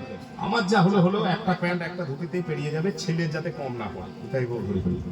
আর মায়ের কি চিন্তা? মায়ের অত টাকা পয়সার চিন্তা একটু কম, মায়ের চিন্তা হচ্ছে ছেলে যেন খেতে ঠিক টাইমে পায়, বুঝলেন? খাওয়ার ব্যাপারে মায়ের মন বেশ বৌমার হাতে ছেড়েও খুব, হ্যাঁ, নিজের হাতে বেড়ে দিতে পারলে বেশ। মায়ের মন সন্তানের খাওয়ার ব্যাপারে খুব দুর্বল, সেনসিটিভ যাকে বলে, দুর্বল। হ্যাঁ, ওই দেখুন শুদ্ধমতী যশোমতী নবনীর হারি সত্যবতী যশোমতী নবনীর ধারে সত্যবতী যশোমতী নবনীর ধারি লইয়া লোকেতে চলে সবে সারি সারি রাজকে সবে সারি সারি সবে সারি রসিক মহাজন রসিকতা করছেন। রসিকতা সবাই করে, রসিকতা কি করছেন? বলে সারি সারি চলেছে, সারি সারি চলেছে সারি সারি চলেছে সারি সারি চলেছে যত অসারিরা রইল পরে সারি সারি চলেছে অসারি রইল পরে সারি সারি চলেছে অসারি যারা, কোন শাড়ি অসারি? দন্ত সহায়কার রয় হস্যই শাড়ি। আমরা মানে করি শাড়ি মানে পংক্তি, মানে লাইন, এই শাড়ি দিয়ে দিয়ে চলো, মানে লাইন দিয়ে দিয়ে। আমরা তা বলছি না, আমরা বলছি দন্ত সহায়কার রয় হস্যই শাড়ি মানে যাদের সার বস্তু আছে। সার মানে চৈতন্য, অসার বলে না, অসার মানে অচৈতন্য। যাদের সার আছে এই দেখুন, তারা যাবে বলে এখনো বসে আছে, আর যারা অসারি তারা তখন মশারির ভেতরে নিতাই নিতাই করে ধরি ধরি করে। সারি সারি চলেছে, আমার সারি সারি চলেছে সারি চলেছে সারি সারি চলেছে অসারিরা রইল পরে সারি সারি চলেছে রইল পরে সারি সারি চলেছে সবার পক্ষে সহজ নয় এই যে যাওয়ার জন্য লাফাচ্ছে না, সবার পক্ষে কিন্তু এত এত উদ্গ্রীব হওয়ার কিছু নেই। যেই বেরোতে গেছে ভোরবেলায়, শেষে খবর পেয়েছে ভোরবেলায় বেরোবো বলে, যেই স্নান করে সাজতে বসেছে, বহুদিন কিন্তু ঘট ঘটেনি, আজকে স্নান করেছে, ভোরবেলায় উঠে সাজা। সখীগণ লইয়া রায় সাজিতে সাজিতে বসিল কুটিলায় আসি সম্মুখে দাঁড়ালো সম্মুখে দাঁড়ালো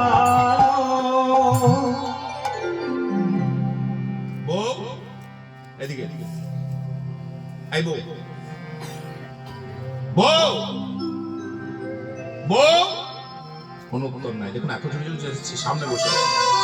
আর আপনার সঙ্গে আমার ঝগড়া করা অভ্যাস। এসে এতবার ডাকছি, আপনি যদি সাড়া না দেন না মাথা জ্বলিয়ে যাবে।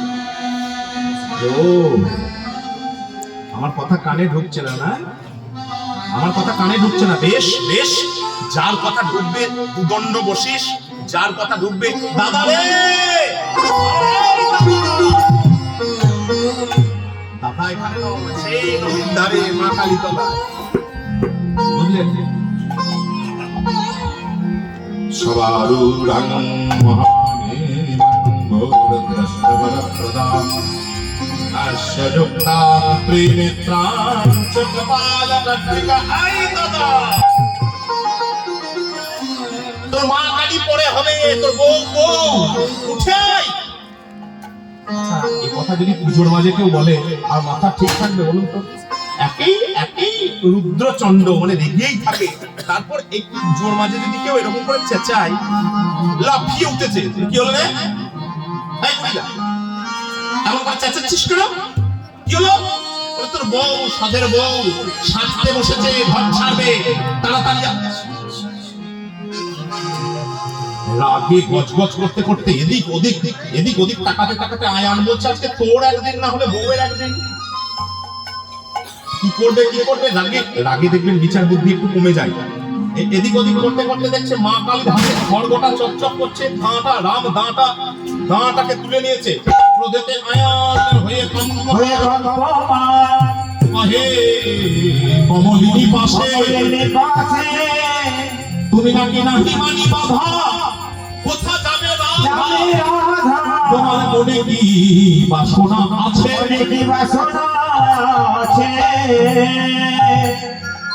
রাগে রাগে থরথর করে কাঁপছে আয়ান। রাধারানীর সামনে দাঁড়িয়ে আছে, রাধারানীর কোনো ভ্রুক্ষেপ নাই, সে সাজছে। আয়ান দেখছে, ও তবে রে বলে সেই দাঁটা ঘাড়ে ঠেকিয়েছে। এটা ভুল হয়ে গেছে, যার জিনিস তার ঘাড়ে যেই ঠেকিয়েছে, সঙ্গে সঙ্গে রাধারানী চুপ করে গেছে, থরথর করে কাঁপতে লেগেছে। বলে, স্বামী গো, তুমি এখনো কালী চিনতে পারো নাই? সাক্ষাৎ জগৎ জননী মা মহামায়া হরিদেন্দ্র নিবাসিনী তোমার ঘরেই ছিল, কিন্তু মহামায়ার মায়ার প্রভাবে তুমি চিনতে পারো নাই। আর তো তোমার ঘরে ফিরে আসবো না, যাবার আগে একবার দেখিয়ে দিয়ে যায় কালী কাকে বলে। ক্রোধে কাঁপতে কাঁপতে কৃষ্ণবর্ণ কালো বর্ণ ধারণ করে কালিকা মোরকে ধরি রায় দাঁড়াইল। ক্রোধে কাঁপি ভয়ে কাঁপিতে কাঁপিতে চরণে পড়িল। সাক্ষাৎ জগৎ জননী মা মহাকালী হরিনেন্দ্র নিবাসিনী আদ্যা শক্তি চিন্ময়ী মহাকালীকে সামনে দর্শন করে আয়ান বলে, মা গো, সত্যি সত্যি তোমায় চিনতে পারি না, আর তো তোমায় ঘরে রাখতে পারবো না, তবে যাবার আগে তোমার ওই চরণে একটি রক্ত পুষ্প দিতে চাই। এই বলে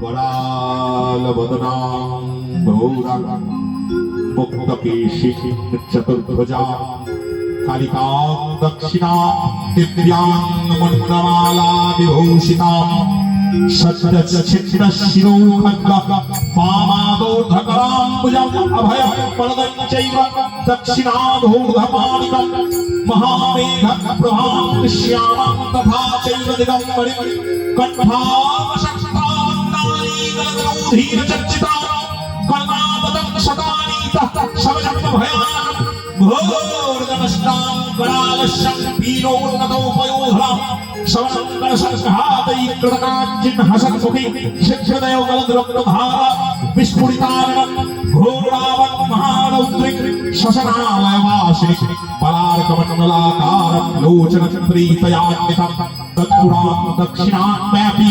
মুক্তালম্বিকচোচ্চয়ং শবরূপী মহাদেव হৃদয়োপনিষদস্থিतं শিবাভীর্ঘোরালাভীর চতুর্দিক্ষু সমন্বিतं মহাকালেন চ সমন্বিপরিজনতাপুরं সুখং প্রসন্নশ্চর্বদ্রাং স্মিরানমশরূঢ় এবং সচ্চিত্তায় কালী ধর্মনাথ সিদ্ধিদাম এবং সচ্চিত্তায় কালী ধর্মসামার্থ সিদ্ধিদাম ধর্মকামার্থ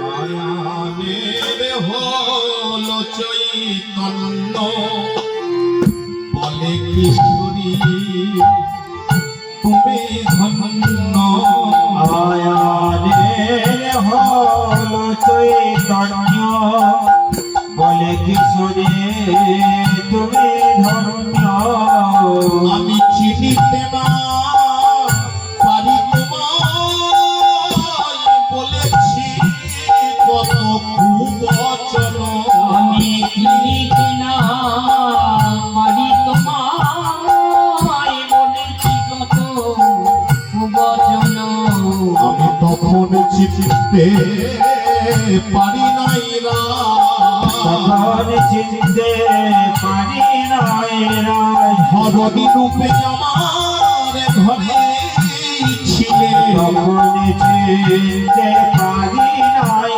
রায় তুমি আমার ঘরে ছিলে তখন চিনিতে পারি নয়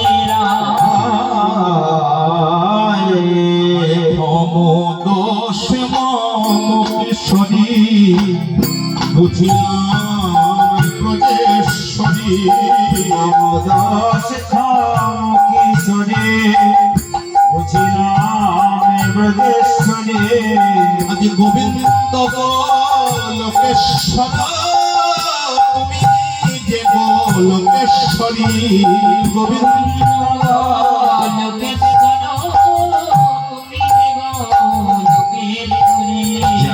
নিদান কালে আমায় দিও দেখা নিদান কালে আমায় দিও দেখা নিদান কালে আমায় দিও দেখা শ্রাবণ সুন্দর বিনোদ বাঁকা নিদান কালে আমায় দিও দেখা নিদান কালে আমায় দিও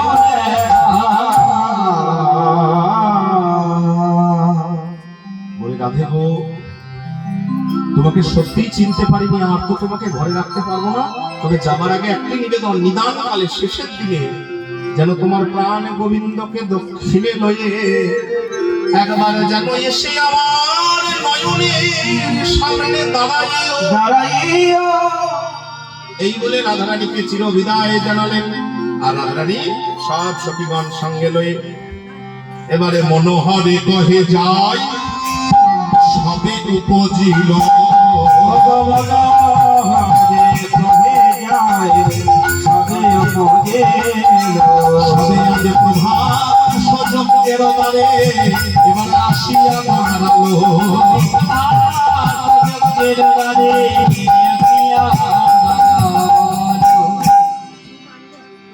নিমন্ত্রণ কিন্তু একটা কথা মনে রাখতে হবে নিমন্ত্রণ কিন্তু বৃন্দাবনের শেষে গিয়েছে বাকি জায়গায় নিমন্ত্রণ আগে গিয়েছে আগেকার লোক আগে পৌঁছে গিয়েছে বৃন্দাবনে নিমন্ত্রণ শেষে গিয়েছে তারা হিসাব করেছে মোটামুটি আসার মতন আর কেউ বাদ নাই চারদিকে চারটে দারোয়ান দাড়ি সাক্ষাৎ মূর্তিমন্ত দাড়ি মানে রাজার প্রহরী গার্ড যা বলবেন বলুন চার দরজায় বসে গিয়েছে পূর্ব পশ্চিম উত্তর দক্ষিণ তরুণ একে বলে মুখ্য প্রবেশ দ্বার তরুণ পূর্ব দ্বারে গিয়ে দাঁড়িয়েছেন নন্দরানী উত্তরে শ্রীমতী রাধারানী দক্ষিণ দরজায় স্বয়ং নন্দ পিতা আর পশ্চিম দরজায় যত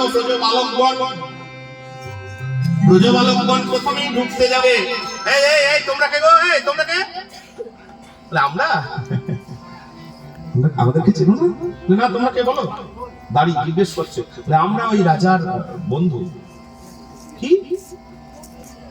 রাজার বন্ধু বলে হ্যাঁ তোমাদের রাজার বন্ধু আচ্ছা দাড়ির দোষ আছে বলুন তো কি করে বিশ্বাস করবে রাজা যেমন তেমন রাজা নয় রাজার বন্ধুকে আমরা চিনি না রাজার বন্ধু হচ্ছে উদ্ধব রাজার মতন সাজ রাজার মতন পোশাক রাজার মতন দেখতে আর এদের হাঁটু অব্দি ধুতি খালি গায়ে হাতে একটা করে লাঠি, গোটা গায়ে ধুলো মেখে আছে। এগুলো রাজার বন্ধু? চুপ চুপ করে এখানে বসো, চুপ চুপ করে এখানে বসো, যজ্ঞ শেষ হোক তারপর যাবে। রাজার বন্ধু, মিথ্যা কথা বলার জায়গা পাওনি? শ্রীরাম ঝরঝর করে কাঁদছে, বলে কানাই রে, কানাই রে, যদি ঢুকতেই দিবি না, যদি ঢুকতেই দিবি না, তাহলে এমন করে কেন ডেকে আনলি ভাই? তবে এমন করে কেন ডেকে আনলি ভাই? না রে ভাই, না রে ভাই, আমরা মান সম্মানের জন্য কাঁদি নাই। তোমরা যদি ভাবো যে দাড়ি দু চার কথা বলেছে বলে আমাদের সম্মানে লেগেছে, একদম না। মান সম্মান আমাদের নাই, ভালোবাসার আবার মান সম্মান কি হোক? আমরা কেন কাঁদছি? এত দূর কষ্ট করে এলাম, এর থেকে তো বৃন্দাবনে চোখের জল ফেলছিলাম ভালো, এর থেকে তো বৃন্দাবনে চোখের জল ফেলছিলাম, ব্রজে চোখের জল ফেলছিলাম ভালো। তো এত দূর চোখে বুকে বুকে আশা নিয়ে হাঁটতে হাঁটতে এলাম, দৌড়াতে দৌড়াতে এলাম, কখন তোর দেখা পাবো, কখন তোর দেখা পাবো? তোর চাঁদ বদন দেখতে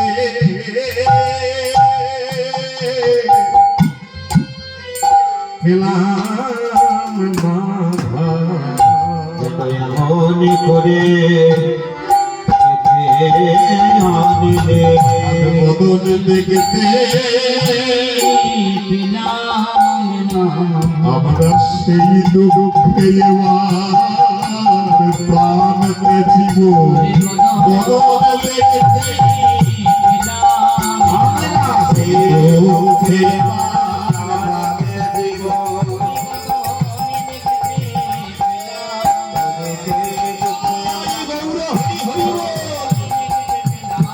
সেই দুঃখে আমরা প্রাণকে দেব। যেন এমন করে ডেকে আনিলে।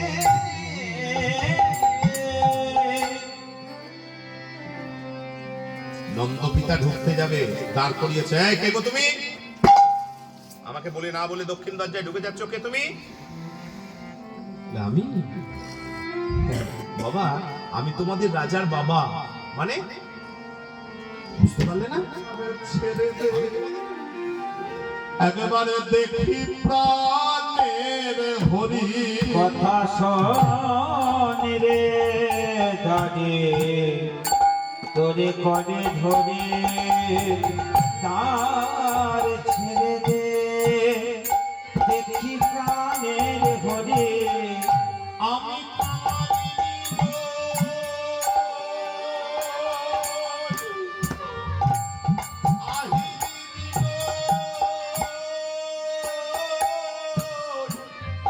তোদের মহারাজের মাহ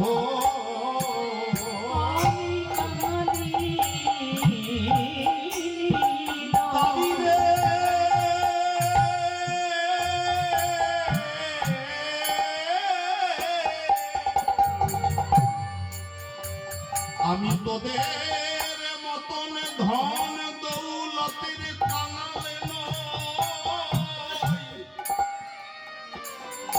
আমার ঘরে কত ইন্দ্র নীল কান্তমণি বৈদুর্যমণি করা করি নয়। আমি যে ব্রজের নন্দরানী,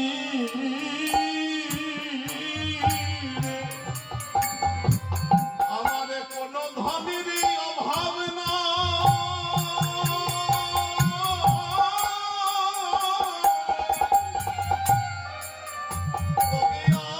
তোদের দরজায় ভিখারির মতনে কেন এসে দাঁড়াইছি জানি?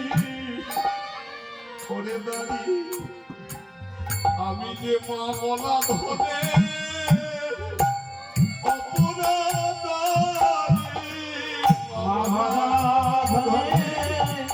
ভিখারিণী, আমি মা বলা ধরে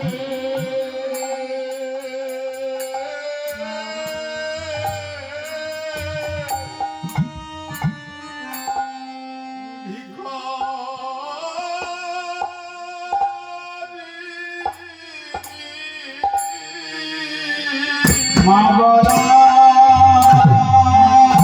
বলা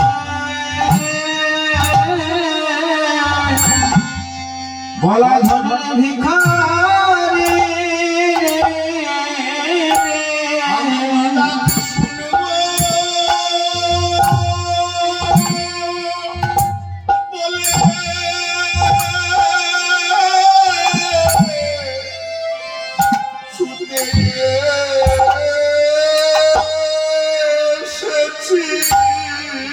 আমি মা বলা ধনে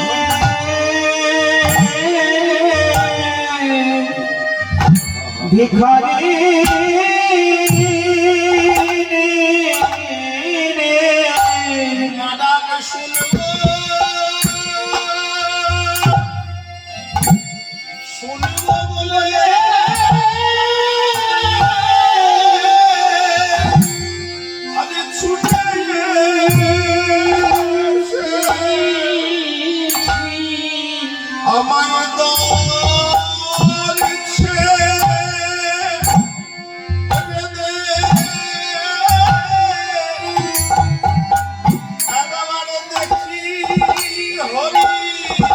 মাকে শুনিব বলে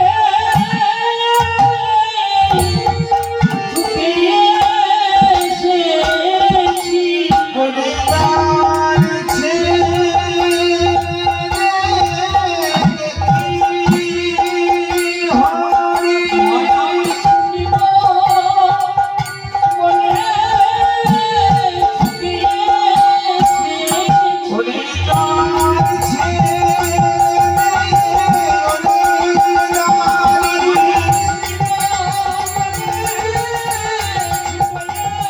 ছুটে এসেছি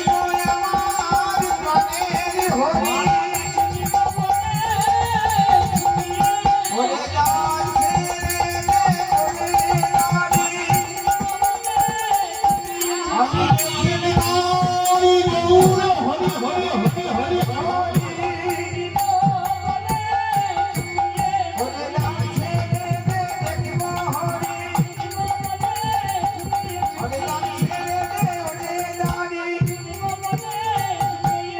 মাজাকে সোনা বড়াই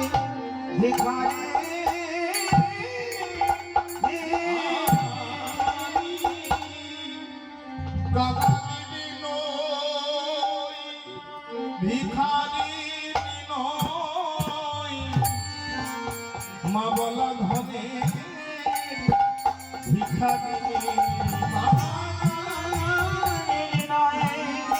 ভিখারি নয় মাজাকে সোনা ভিখারি কথা শোন রে দাদি তোর করে ধরি মার ছেড়ে দে দেখি প্রাণের হরি রে কাজে ধরে করে ধরে তার ছেড়ে দে দেখি প্রাণের হরে তারি আচ্ছা সেইটাও চোখের জলের মর্ম বুঝেছে তো বেতনভুক্ত কর্মচারী তার কাছে চোখের জলের কি দাম আছে হ্যাঁ সবাই চোখের জল ফেলবে আর পুলিশ ছেড়ে দেবে সে তো বেতনভুক্ত কর্মচারী সেখানে চোখের জলের দাম বুঝবে ওসব চোখের জল টল কিছু নাই একবারে লাঠি তুলেছে আর যশোদা লাঠি রাখাতে আছাড় খেয়ে পড়ে গেছে আর থাকতে পারে গো আর থাকতে পারে গোবিন্দ কেঁপে উঠেছে দাদা পাশে বসেছিল ভাই কি হলো রে বলে মা এসেছে মা এসেছে আর তুই বসে আছিস আমি দেখছি তুই যা যা এবারে মা মা গো ও মা এই মা তুমি আসলে তো আমাকে আগে জানাবে না এইভাবে ওঠো ওঠো ওঠো ওঠো একবারে দৌড়তে দৌড়তে আচ্ছা এক মায়ের কাছে ছুটে যাচ্ছে আচ্ছা ছেলে তো মায়ের পাশেই বসেছিল সেও তো মা তার নাম হচ্ছে দেবকী যার গর্ভে কৃষ্ণের জন্ম তার কাছ থেকে দেখুন আমি একটু নিজে করে বুঝুন না আপনার একমাত্র ছেলে নামি দামি ছেলে অন্য কাউকে যদি মা মা বলে ছুটে চলে যায় আপনার কেমন মনে হবে হ্যাঁ সেও পেছন পেছন দৌড়াচ্ছে এদিকে মা মা বলি বলে ওই ফলো যায় মা বলি খোলে বলি খালো যায় আর তাতে খিদে বকি আইলো ভাই তারে কি দেবকী আইল ধায়ে কৃষ্ণ গিয়ে ঝপ করে যশোদার কোলে বসে গিয়েছে, যশোদা কোলে জড়িয়ে ধরে গালে চুম্বন করছে। গোপাল, গোপাল ভালো আছিস তো? দেখুন এটা ভক্তের লক্ষণ। আমরা হলে কি বলতাম, 100টা অভিযোগ করতাম। তুমি এতদিন ছিলে না, জানো কি করে আমার সংসার চলেছে, জানো আমার কত কষ্ট হয়েছে, এই জানো এই ছিল না, এই জানো ওই করেছি। আর ভক্তের কথা দেখুন, এই গোপাল, গোপাল বাবা আমার কথা ভাববে, তুই ভালো আছিস তো বাবা? হ্যাঁ, তোর শরীরটা দেখি, আহা, নিজের কোনো যন্ত্রণা, 100 বছরের যন্ত্রণা 1 সেকেন্ডে চলে যায়। একবারে কোলে জড়িয়ে কৃষ্ণেন্দ্রীয় প্রীতি ইচ্ছা ধরে প্রেম নাম। কামের তাৎপর্য নিজ সম্ভব কেবল, প্রেমের তাৎপর্য কৃষ্ণ সুখ মহাবল। আত্মেন্দ্রীয় প্রতিবাঞ্ছা নাহি গোপিকা, গোপিকা কৃষ্ণের সুখ দিতে করে সঙ্গম বিহার। তুই ভালো আছিস তো বাবা? এই বাবা শোনা, তুই ভালো আছিস তো? সঙ্গে সঙ্গে দেবকী এসে চপ করে হাতে ধরেছে। এই গোপাল, বলা নেই, কবা নেই, জানা নেই, শোনা নেই, যাত্রা করে ঢুকে যায় মামা বলে। কাকে মা বলছিস? উঠে আয়, আয় উঠে আয়। আচ্ছা বলুন তো এবার কি করে? একটা মা কোমরে জড়িয়ে ধরে আছে, গোপালের ক্ষমতা নাই, উঠে যায়। আর একটা মা হাতে ধরে হিড় হিড় করে টানছে, ওঠ, উঠে আয়। কাকে মা বলছিস? উঠে আয়, উঠে আয়। আচ্ছা না উঠলেও কিন্তু নয়, সঙ্গে সঙ্গে ভয়ে চোখ বন্ধ করে দিয়েছে, ভয়েই, কারণ এটা লীলা, এটা নিত্য নয়। ভয়ে চোখ বন্ধ করে দিয়েছে, দেখছে আরেকটা মা কিন্তু এখানে আছে, সমস্যার সমাধান করতে পারে। জয় মা, এই দেখুন হাতে আছে আমাদের, জয় মা যোগেন্দ্র জয়া উমা বিপদ তারে দেখেছে। আর সঙ্গে সঙ্গে, আচ্ছা রাজার কাজ করবার জন্য কে না চায় বলুন তো?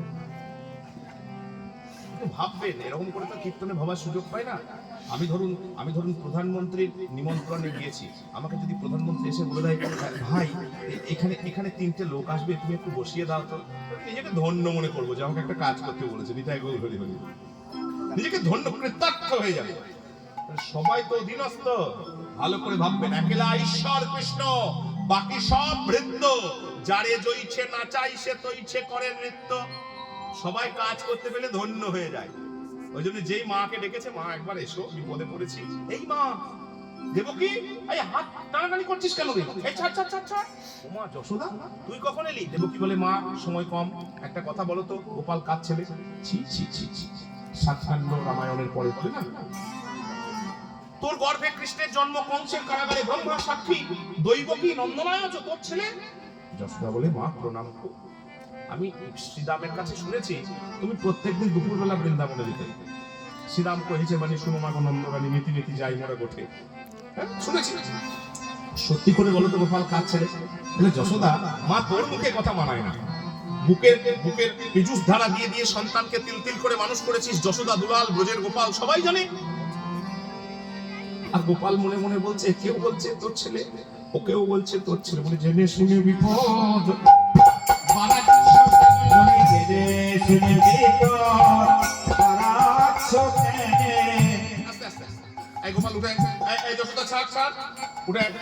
এরকম করে টানা হেঁচড়া করিস না।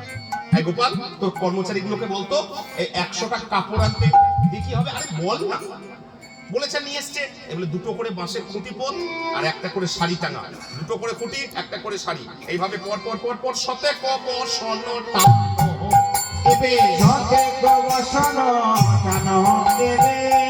কাহার তো নয় কৃষ্ণ জানা সে যাবে, কাহার তো নয় কৃষ্ণ জানা তো যাবে। 100টা কাপড় টানালে কাজ ছিলে কৃষ্ণ বোঝা যাবে? বলে হ্যাঁ যাবে। টানা তো টানিয়ে দিয়েছে 1 সেকেন্ডের মধ্যে। এবার কি হবে? বলে এই যে 2টো মা এইদিকে থাক আমার কাছে, আর গোপাল 100টা কাপড়ের পাশে যায়। এবার কি হবে? দাঁড়িয়েছে, বলে শোন, এক এক করে, তাড়াহুড়ো করবি না। 2টো মা স্তনধারা বের করে স্তনদুগ্ধ নিঃসরণ কর। যার স্তনের দুগ্ধধারা 100টা কাপড় ভেদ করে গিয়ে গোপালের মুখে পড়বে, বাস পরেরটার বলার কোনো দরকার নাই, যার পড়বে। দেবকী বলে, মা সময় যখন নাই তখন আর পরীক্ষার দরকার নেই, আমাকে আমার গর্ভে কৃষ্ণের জন্ম, আমি মা হতে বাধ্য, ব্রহ্মা সাক্ষী। তো জিতবো যখন আমি, তখন সময় নষ্ট করে কি লাভ আছে? দেখিয়ে দিই প্রথমে। এই বলে বড় গর্বে দেবকী সস্তন ধরে, বড় গর্বে দেবকী সস্তন ধরে। এইটা সহ্য হয় না, বুঝতে পারি। এইটা সহ্য হয় না। কার গর্ব সহ্য হয় না? আমাদের বুঝতে ভুল হয়। এই লোকটার এত অহংকার, ভগবান দেখছে, আরে ও তো ভক্ত নয়। বুঝতে হবে, ভক্তের গর্ব হলে, ভক্তের অহংকার হলে, প্রকৃত ভক্ত যারা, তাদের অহংকার ভগবান রাখবেন না। কারণ ভক্ত হচ্ছে ভগবানের পরিবার। পরিবারে যদি কোনো ফোড়া হয়, পরিবারে কোনো যন্ত্রণা হয়, তাহলে ভগবান রাখবে, ছুরি চালিয়ে অপারেশন করে সুস্থ করে দেবেন। তাই বল, হরি হরি বল। হ্যাঁ, আর লোকের ছেলের গায়ে ফোড়া হয়েছে তো আপনার কি? বুঝে যান কথাটা, বুঝতে হবে, অত সহজ বিষয় নয়। লোকের ছেলের গালে এত মোটা ফোড়া হয়েছে তো আপনার কি? কিন্তু আপনার ছেলের গালে যদি এত মোটা ফোড়া হয়, আপনি থাকতে পারবেন? সঙ্গে সঙ্গে ডাক্তার দেখাবেন। ডাক্তার যদি বলে এক্ষুনি অপারেশন করে, না পচন ধরে যাবে, এক্ষুনি কাটা দাও। অহংকার হচ্ছে ফোড়ার মতন, বিস্ফোটকের মতন, পচিয়ে দেবে শরীর, ভক্তিটাকে পচিয়ে নষ্ট করে দেবে। লোকের হলে তো আমার কিছু যায় আসে না, কিন্তু আমার লোকের হলেই অসুবিধা আছে। তাই গৌর হরি হরি বল। ওই জন্য ভক্তের যদি অহংকার হয়, ভগবান রাখবে না, সঙ্গে সঙ্গে ছুরি চালিয়ে ব্যবস্থা করে দেবে। ওই জন্য আমি তো জিতবই, আমি মা হতে বাধ্য, এই বলে যেই অহংকার করে লেগেছে, এবারে একবার এদিক একবার ওদিক, মাথায় বিন্দু বিন্দু ঘাম জমতে লেগেছে, এক ফোঁটাও হলো না। এবার কাঁদিতে লাগিল, কাঁদিতে লাগিল, দাঁড়াই দাঁড়াই রানী কাঁদিতে লাগিল। কাঁদিতে লাগিল। বলে মা আজকে কাঁদলে হবে? তুমি যখন ত্রেতা যুগে কৈকেয়ী ছিলে, ভরতের মা, তখন ওই যে কৌশল্যা 14 বছরের জন্য রামচন্দ্র যখন বনে যাচ্ছিল, এক বাটি দুধ এনেছিল কৌশল্যা, ছেলেকে খাওয়াবো। তুমি কি করেছিলে মা? দুধের বাটিটা কেড়ে মুখের সামনে ছুঁড়ে দিয়েছিলে। আজ খাবে মা কেন? আজ খাবে মা কেন? আজ খাবে মা কেন গো? কি খাবে বা কেন? সে অবহেলা ধন গোবিন্দ খাবে মা কেন গো? সেই অবহেলা ধন গোবিন্দ খাবে মা কেন গো? যশোদা কাঁদছে আর বলে গোপাল রে, আমি এ জানলে আগে আসতাম না। আমাকে যদি জানতে হতো, আমি যদি জানতাম আমাকে প্রতিযোগিতা করে মা হতে হবে, কম্পিটিশন করে, বুঝলেন, তাহলে আমি আগে আসতাম না। বেশ, এসেই যখন গেছি, আমি আর তোর মা হব না। আমি জিতলেও হব না, হারলেও হব না। তবে একটা কথা বলি রাখি বাপ, মা দুধ দাও বললে আজও বৃন্দ থেকে দুধের ধারা ঝরে পড়ে। আজকে যদি ভক্তের দুগ্ধ তুই সেবা না করিস, ভক্ত কোনোদিন আর কিছু ভালোবেসে দেবে না তোকে। কিছু ভালোবেসে দেবে না তোকে। ভক্ত কি লাভ ঝাপ করে হয়? ভক্ত হয় ভাববে। ভক্তকে আচরণে লাভ ঝাপ করে হয়, ভক্ত হয় ভাবে। ওই যে বলে দিয়েছে চোখের জলে যে আজকে যদি না পাস, তাহলে তুই কিন্তু আর কেউ কোনোদিন ভালোবেসে দেবে না। বলে ও মা, মা তুই দাঁড়িয়ে আছো কেন? আমার যে খিদে পেয়েছে, এইটা দাও। আচ্ছা, ছেলে যদি হাঁ করে, ছেলে ভগবান। শাড়ি মানে কি? পাহাড় থাকলেও ভেদ করে চলে যাবে। তাই গো হরি হরি। এবার ছেলে হাঁ করেছে, খাবি? এই বলে যশোদা পরেতে পরশ করে, যশোদা করেছে পরশ করে, শত বসনা ভেদিয়া মুখেতে পড়ে নিতাই নিতাই গৌর হরি হরি। ভেসে যায় ভেসে যায় ভেসে যায় ভেসে যায় ভেসে যায় ভেসে এবারে যায় মায়ের ভাড়া দিয়া ভেসে যায় ভেসে যায়। ভেসে যায় ভেসে যায়। বাসুলিয়া দেশে চণ্ডী দাসে বলে, বাসুলিয়া দেশে চণ্ডী দাসে বলে, শুদ্ধমতি হলে গোবিন্দ মেলে। শুদ্ধমতি হলে গোবিন্দ মেলে। উত্তর দরজায় রাধারানীকে আটকেছে। গোবিন্দ দেখছে সর্বনাশ, বাবা কাঁদছে, শ্রীরামের চোখে জল, রাধারানী ছটফট করছে। এইভাবে মায়ের কাছে বেশিক্ষণ থাকলে তার হবে না। তখন চারি কৃষ্ণ হয়ে হরি গেলেন চারিদারে। অবতারে কৃষ্ণ হয়ে হরে গেলেন চারিদারে। যার যেমন ভাবে ভজন, এবার সে তেমনই হারে।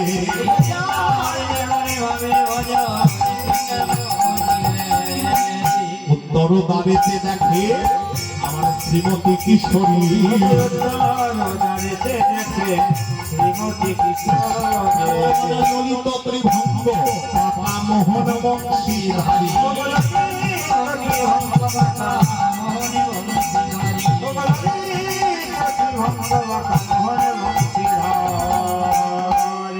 এদিকে বাবাকে নিয়ে এসেছে, এদিকে শ্রীরাম সুরামকে সকলকে নিয়ে এসেছে। এবার উত্তর দরজায় গোবিন্দ যে রাস্তায় চলে যাচ্ছে দেখে কিন্তু দেখুন রাধারানী দরজায় ঢুকছিলেন, এবার রাজা আসছে, আর তো দাঁড়িয়ে থাকবে না, দাঁড়িয়ে সরে পড়েছে। এবার যে রাস্তায় রাধারানী ঢুকছিলেন সে রাস্তায় আবার রাধারানী বেরিয়ে যাচ্ছে। গোবিন্দ তাড়াতাড়ি এসে ললিতার হাতে ধরেছে, ললিতা, ও ললিতা, ওই দেখো দেরি হয়েছে দেখে আবার অভিমান করেছে। ললিতা হাসছে, বলে প্রভু আমাদের অভিমান থাকলে, বধূ আমাদের অভিমান থাকলে আমরা আসতাম না, আমাদের মান অভিমান থাকলে আমরা আসতামই না। তাহলে তোমায় চিনতে পারে না, মানে আমাকে চিনতে পারে না। বলে তুমি হয়তো আসবার সময় আয়না দেখোনি, তাড়াহুড়ো করেছো, তুমি আসবার সময় আয়না দেখোনি, তাড়াহুড়ো করেছো। তোমার মাথাতে এত বড় রাজ মুকুট, কপালে রাজ তিলক, কোমরে তরবারি, হাতে রাজ দণ্ড, পায়ে নাগরা জুতো, গোটা গায়ে এত অলংকার। আমরা ভূপাল ভালোবাসি না, ভোপাল ভালোবাসি না, ভূপাল ভালোবাসি না, রাজা রাজা আমাদের বৃন্দাবনের গোপাল ভালো, ভূপাল ভালো।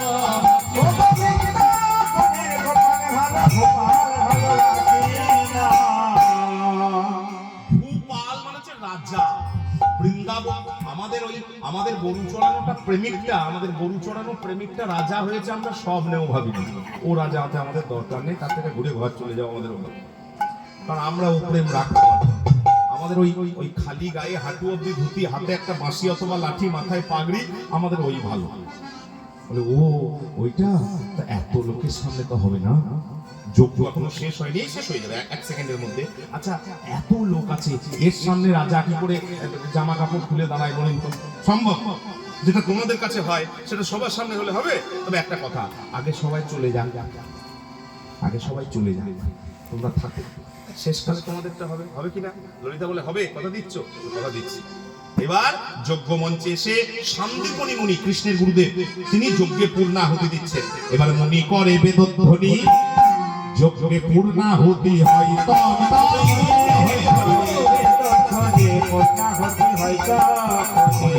শান্তি মন্ত্র পাঠ করে, পাঠ করে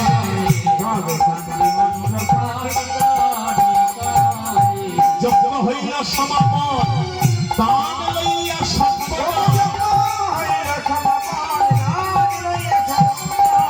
সবে গেল আপনার ঘরে, নিজের নিজের যজ্ঞ শেষ, দান নিয়ে সবাই নিজের নিজের জায়গায় চলে গেলেন। এইবার নারদ, মনোহর কহে যাহা সাধ ছিল মনে তাহা, ভাবিয়া কহে মনে মনে, আর বলিব আমি দেহ পদ মহি তুমি, এই বাঞ্ছা করি রাত্র দিনে। নারদ বলে এই দেখো শেষে থামা। আচ্ছা ললিতা, তোমরা দাঁড়িয়ে রয়েছো কেন আড়ালে? এই বিশাখা, শোনো শোনো, সবাই যাওয়ার বাড়ি চলে গেল, চেয়ে যার যেটা ইচ্ছা সে সেটা চেয়ে নিয়ে চলে গেল, তা তোমরা তো কিছু চাইলে না। না আমরা কি চাইবো বলো তো? আমাদের সত্যি চাওয়ার কিছু নয়, আমরা চাইতে আসিও নি, তবে অনেকদিন দেখিনি তো এরকম ধরা চুরো, এই ভালো লাগছে না। বলে তাহলে একটা কথা, আমাদের চোখের একটা ইচ্ছা ছিল, ওইটাই চাওয়া বলতে পারো। চোখের চাওয়া কি? অনেকদিন পরে এলাম, শেষবারের মতন একবার নটবর বেশ ধরি, তুমি দাঁড়াও দেখি সামনে যাই,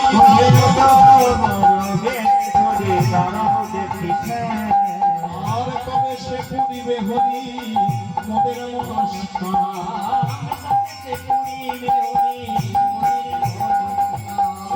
নটবর বেশ ধরি বধূ দাঁড়াইল,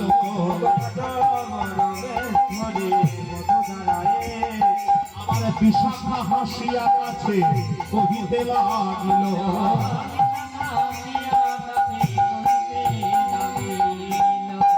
মাথায় পাগড়ি বেঁধে খালি গায়ে দুটিটা মালকোচা দিয়ে পড়ে হাতে একটা লাঠি নিয়ে দাঁড়িয়েছে। বলে এবার হয়েছে? হ্যাঁ হয়েছে। না কিছু বলবে হয়েছে মানে পরিষ্কার করে বলো, হয় হয়েছে না হয় হয়নি, ঢোক গিললে হবে না। এবার হয়েছে? হয়েছে, তবে যেন মনে হচ্ছে কি একটা নাই, কি একটা নাই। না আছে তো, কিন্তু বাঁশি আছে, লাঠি আছে, পাগড়ি আছে, মালকোচা দিয়ে ধুতি আছে, গায়ে ধুলোও আছে। না তবুও ললিতা বলছে এটা একটু বোকা নাকি? বুঝতে পারছিস না কি নাই?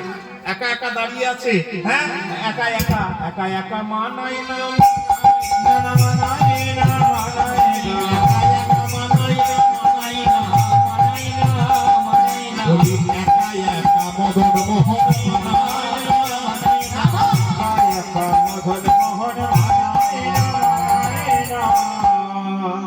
এই বিশাখা বলে আমার মাথাটা কাজ করছিল না, বুঝলি? সঙ্গে সঙ্গে বিশাখা চপ করে হাতে ধরে রাধারানীকে টানতে টানতে উঠে দাঁড়িয়েছিল, একবারে বাপ এসে গেল। এবার হয়েছে, এবার হয়েছে, এবার খুব সুন্দর হয়েছে ওমা, এবার খুব সুন্দর হয়েছে। এবার রাধাই লইয়ে সখীগণ শ্যামের মামে দিল, রাধাই লইয়ে সখীগণ শ্যামের মামে বৃন্দাবনের মধুর যুগল প্রভাসে হেরিল,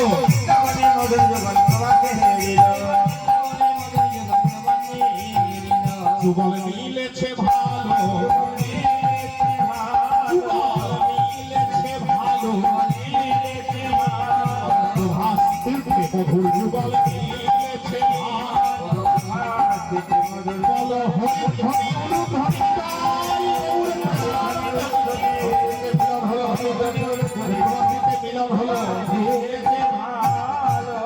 আজ মিলিল শ্যামের বামে নবীনা কিশোরী রাধে,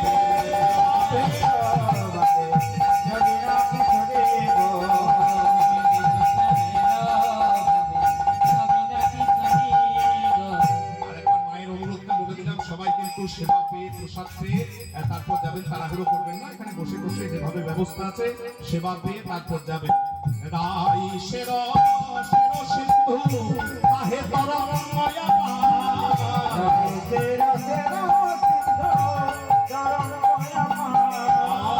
গোবিন্দ নরোত্তম দাস না জানি সাদা,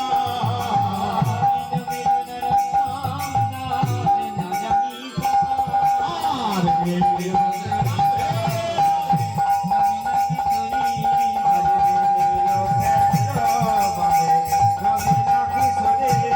জয় জয় রাধা নাম সুধা তরঙ্গিনী, জয় জয় রাধা নাম সুধা তরঙ্গিনী, সুধা তরঙ্গিনী নাম প্রেম তরঙ্গিনী, প্রেম তরঙ্গিনী, এবার জপিতে জপিতে ওঠে অমৃতের রক্ষণী, রাধা নামে প্রেমে পাগল ব্রজের নীলমণি, জয় জয় রাধা নাম সুধা তরঙ্গিনী, সুধা তরঙ্গিনী নাম প্রেম তরঙ্গিনী, জয় রাধে জয় রাধে জয় রাধে জয় রাধে জয় রাধে, শ্রী গুরু প্রেমানন্দে হরি হরি হরি বলে জয় জয় রাধে রাধে। জয় মা প্রভু।